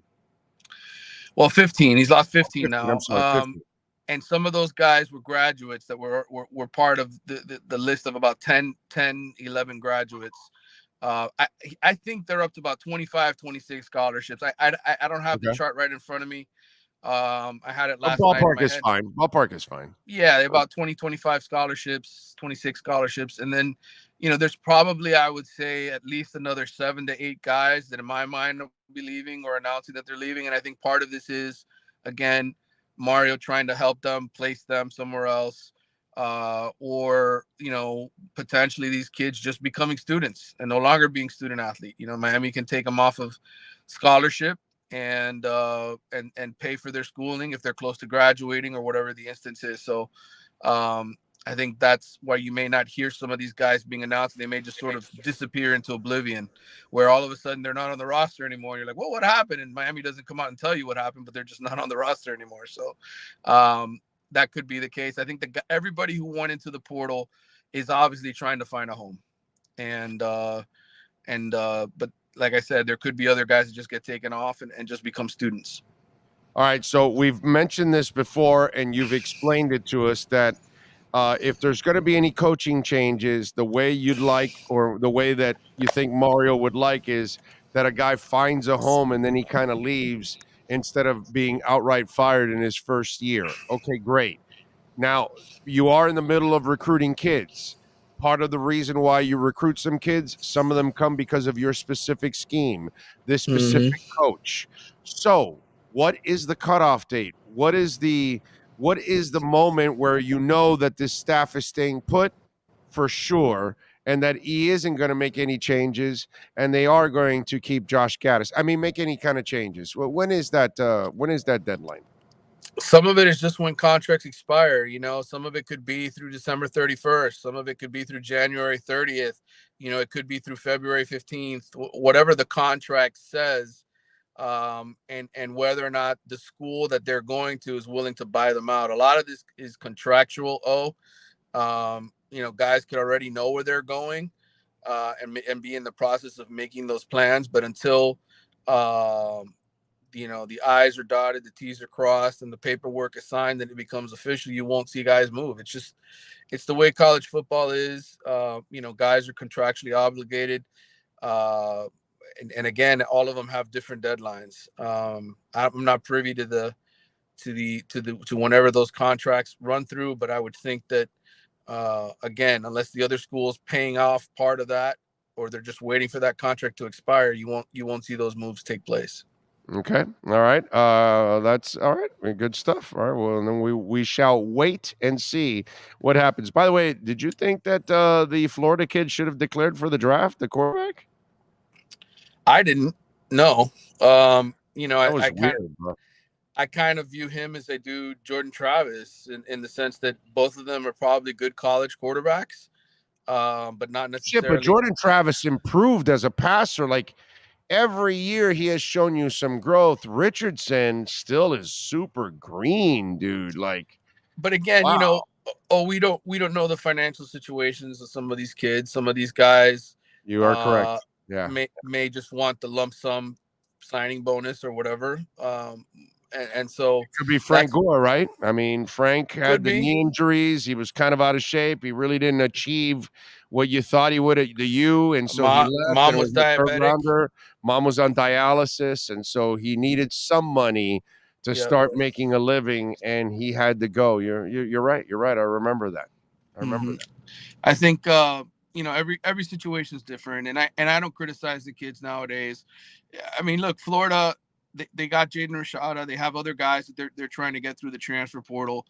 You know, every one of these situations, you know, we tweet out and we write, you know, such and such guy left. But in the end, unless we speak to them, or unless they come to us and voluntarily tell us, hey, I was run off, or B, you know, I'm doing this for the money, we all just kind of guesstimate why this happened. I'll say this. I know this from speaking to people on Miami staff as far as their departures. The only guy that they honestly would have liked to have in their plans moving forward was Daryl Jackson. I think everybody else was basically told, you know, you're better off finding someplace else to play. We're moving on. Right. Okay. Makes sense. It is what it is. All right. What else are you working on The Athletic so folks can check you out and subscribe, please? Support. Manny. Well, I appreciate that. I mean, look, besides podcast and this story that I'm going to do on the Miami recruits from IMG Academy, we do some fun activities. We just did a recruiting draft. Every Power 5 team, we did one round based on team needs. If high school recruits didn't have to be recruited, but they actually went into a draft, how would it shake out? Who would be the first pick? Who would be the 69th pick? Because there's going to be 69 Power 5 teams next year. So we went through that whole exercise. I drafted for every team in the state. I drafted for Maryland, Rutgers, and a bunch of other teams with some of our recruiting staff. There's going to be there's going to be a recruiting confidential series where we talk to a lot of high school coaches to get their honest opinions about who's doing the best job on the recruiting trail. And then there's plenty of recruiting coverage, transfer portal coverage. I mean, the people that I work with, man, The Athletic is, if you hate me, there's a lot of people who hate me for whatever reason. But that cannot be true, bro. And now you might have pissed off somebody that you broke a story on, right? I can see somebody in the biz like that you covered it, but come on, bro. Well, listen, I appreciate that. But there are a lot of great writers who do a great job, you know, talking about college football, columnizing on it, topics, etc. This sport is changing so much right now. That you know, between the transfer portal, NIL, and recruiting and what it all means, there's a lot of interesting stories to tell. And I think we have a great staff of writers, and I'm just happy to be a part of that team and be part of the national coverage. You know, I think it's a cool place to work as there is right now in journalism. There you go. Follow him on Twitter at Manny_Navarro, and please subscribe to The Athletic. You'll get amazing coverage locally and nationally, and even internationally with the little football World Cup. Yeah, we got a lot of writers. Although very, very disappointing, bro. Brazil lost. Big choke I saw as I was driving. Yeah, no, but I just like the stands when Brazil is in there. Yeah, because, you know, we all do. They break away from the pitch and they go and they find, you know, like we were just talking about this, okay? Brazil versus Colombia. Is there a more beautiful match? Not on the pitch, but around the pitch. Yes. Still in Colombia. Is there another country that you're going to slip out and put in? I don't know. I know tough, right? It is very difficult for a hot-blooded Latin man to disagree with you right now. Exactly. That's what I'm saying, bro. So you got to call it like you see it sometimes. Manny, we love you, brother. Have a great weekend. We'll catch up next week. All right, brother. You take care. Thank you, sir. There you go. The great Manny Navarro coming through as always. Love it, man. Good stuff by Manny. Good stuff. Can't complain there. All right. What else do we have? 855-912-1056.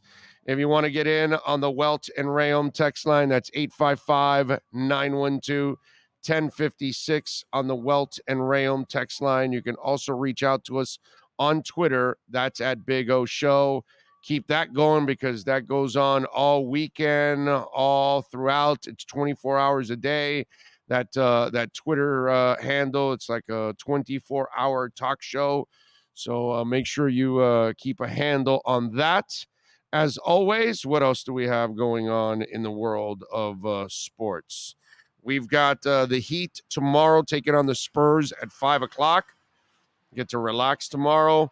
Saturday, how weird is that the hockey game's at 4:30 tomorrow and the basketball game's at 5?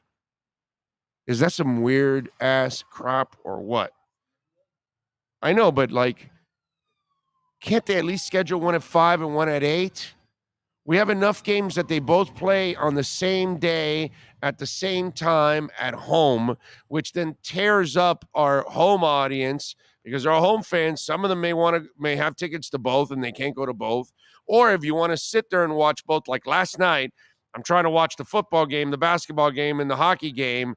And by the way, at least I thought I was going to get bad news from hockey and basketball, and they were both good. That was nice. It's NBA getting that international money, right? Because Ira says they put the 5 o'clock games because they're during the day or the morning over in Europe or something. I guess, man. It's the reason they did the crazy games on.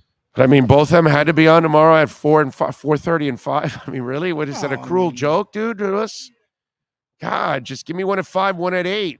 That way, at least I can watch both of them completely without splitting my attention, dude. I just, whatever, man. What can I tell you? Is football still on tomorrow? Yeah, so Theme Park, by the way, is asking me. Yes, I do believe that Armstead's playing. 100%. 100% he's playing. But then again, I thought he might give it a go last week. So, what the hell do I know? It's hard to really gauge these injury things. Yes. There was a depth chart put out by the Dolphins. Uh-oh. Not that it's any news. Uh-oh. But they have Eric Fisher as the second right tackle. He's backing up Brandon Shell. Yeah, You should. I'm just letting you know. I mean, again, no news. Somebody saw it and was like, okay, no news report, but found it interesting that they have him as the backup right tackle. Okay. No news is good news. That's what they used to say back in the day, early in the morning. No news is good news. Anybody knows what I'm talking about? Damn it. There you go.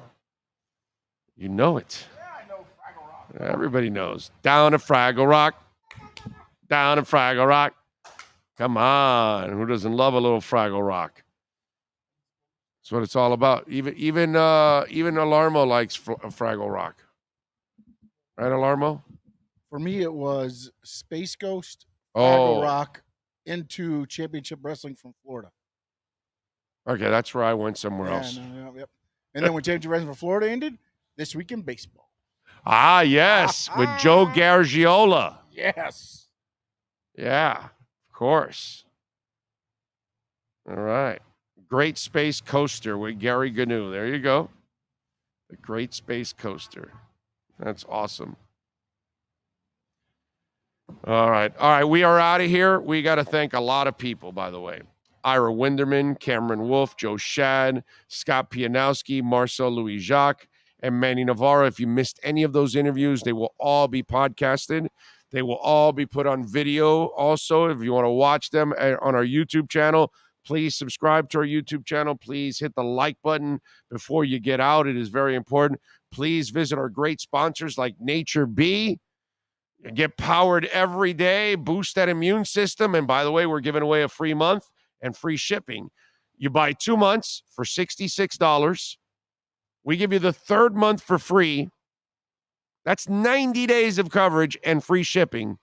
That's less than $1 a day. It's like pennies a day to get that immune system. So visit people like Nature B and Sports Grill and go out there and EJD Construction and Cutter's Edge Pro and Edge Energy Drink. And of course, You're looking for a vehicle, Craig Zinn's Acura of Pembroke Pines. And make sure you tell them at Caneswear that Big O sent you. It's very important that you do those things. RedRecover.com. Tell them that you heard it on the Big O Show while you're getting 30% off. Very important. If you want to keep us around, if you want us to grow, visit our sponsors. Hit the like button. Share it. All right? We'll see you on Sunday at 6 o'clock. 6:15, whatever. 2 hours prior to kickoff, we'll get you ready for Dolphins and Chargers. Y'all be good. Be safe out there. We'll see you same place, same time, same bat channel.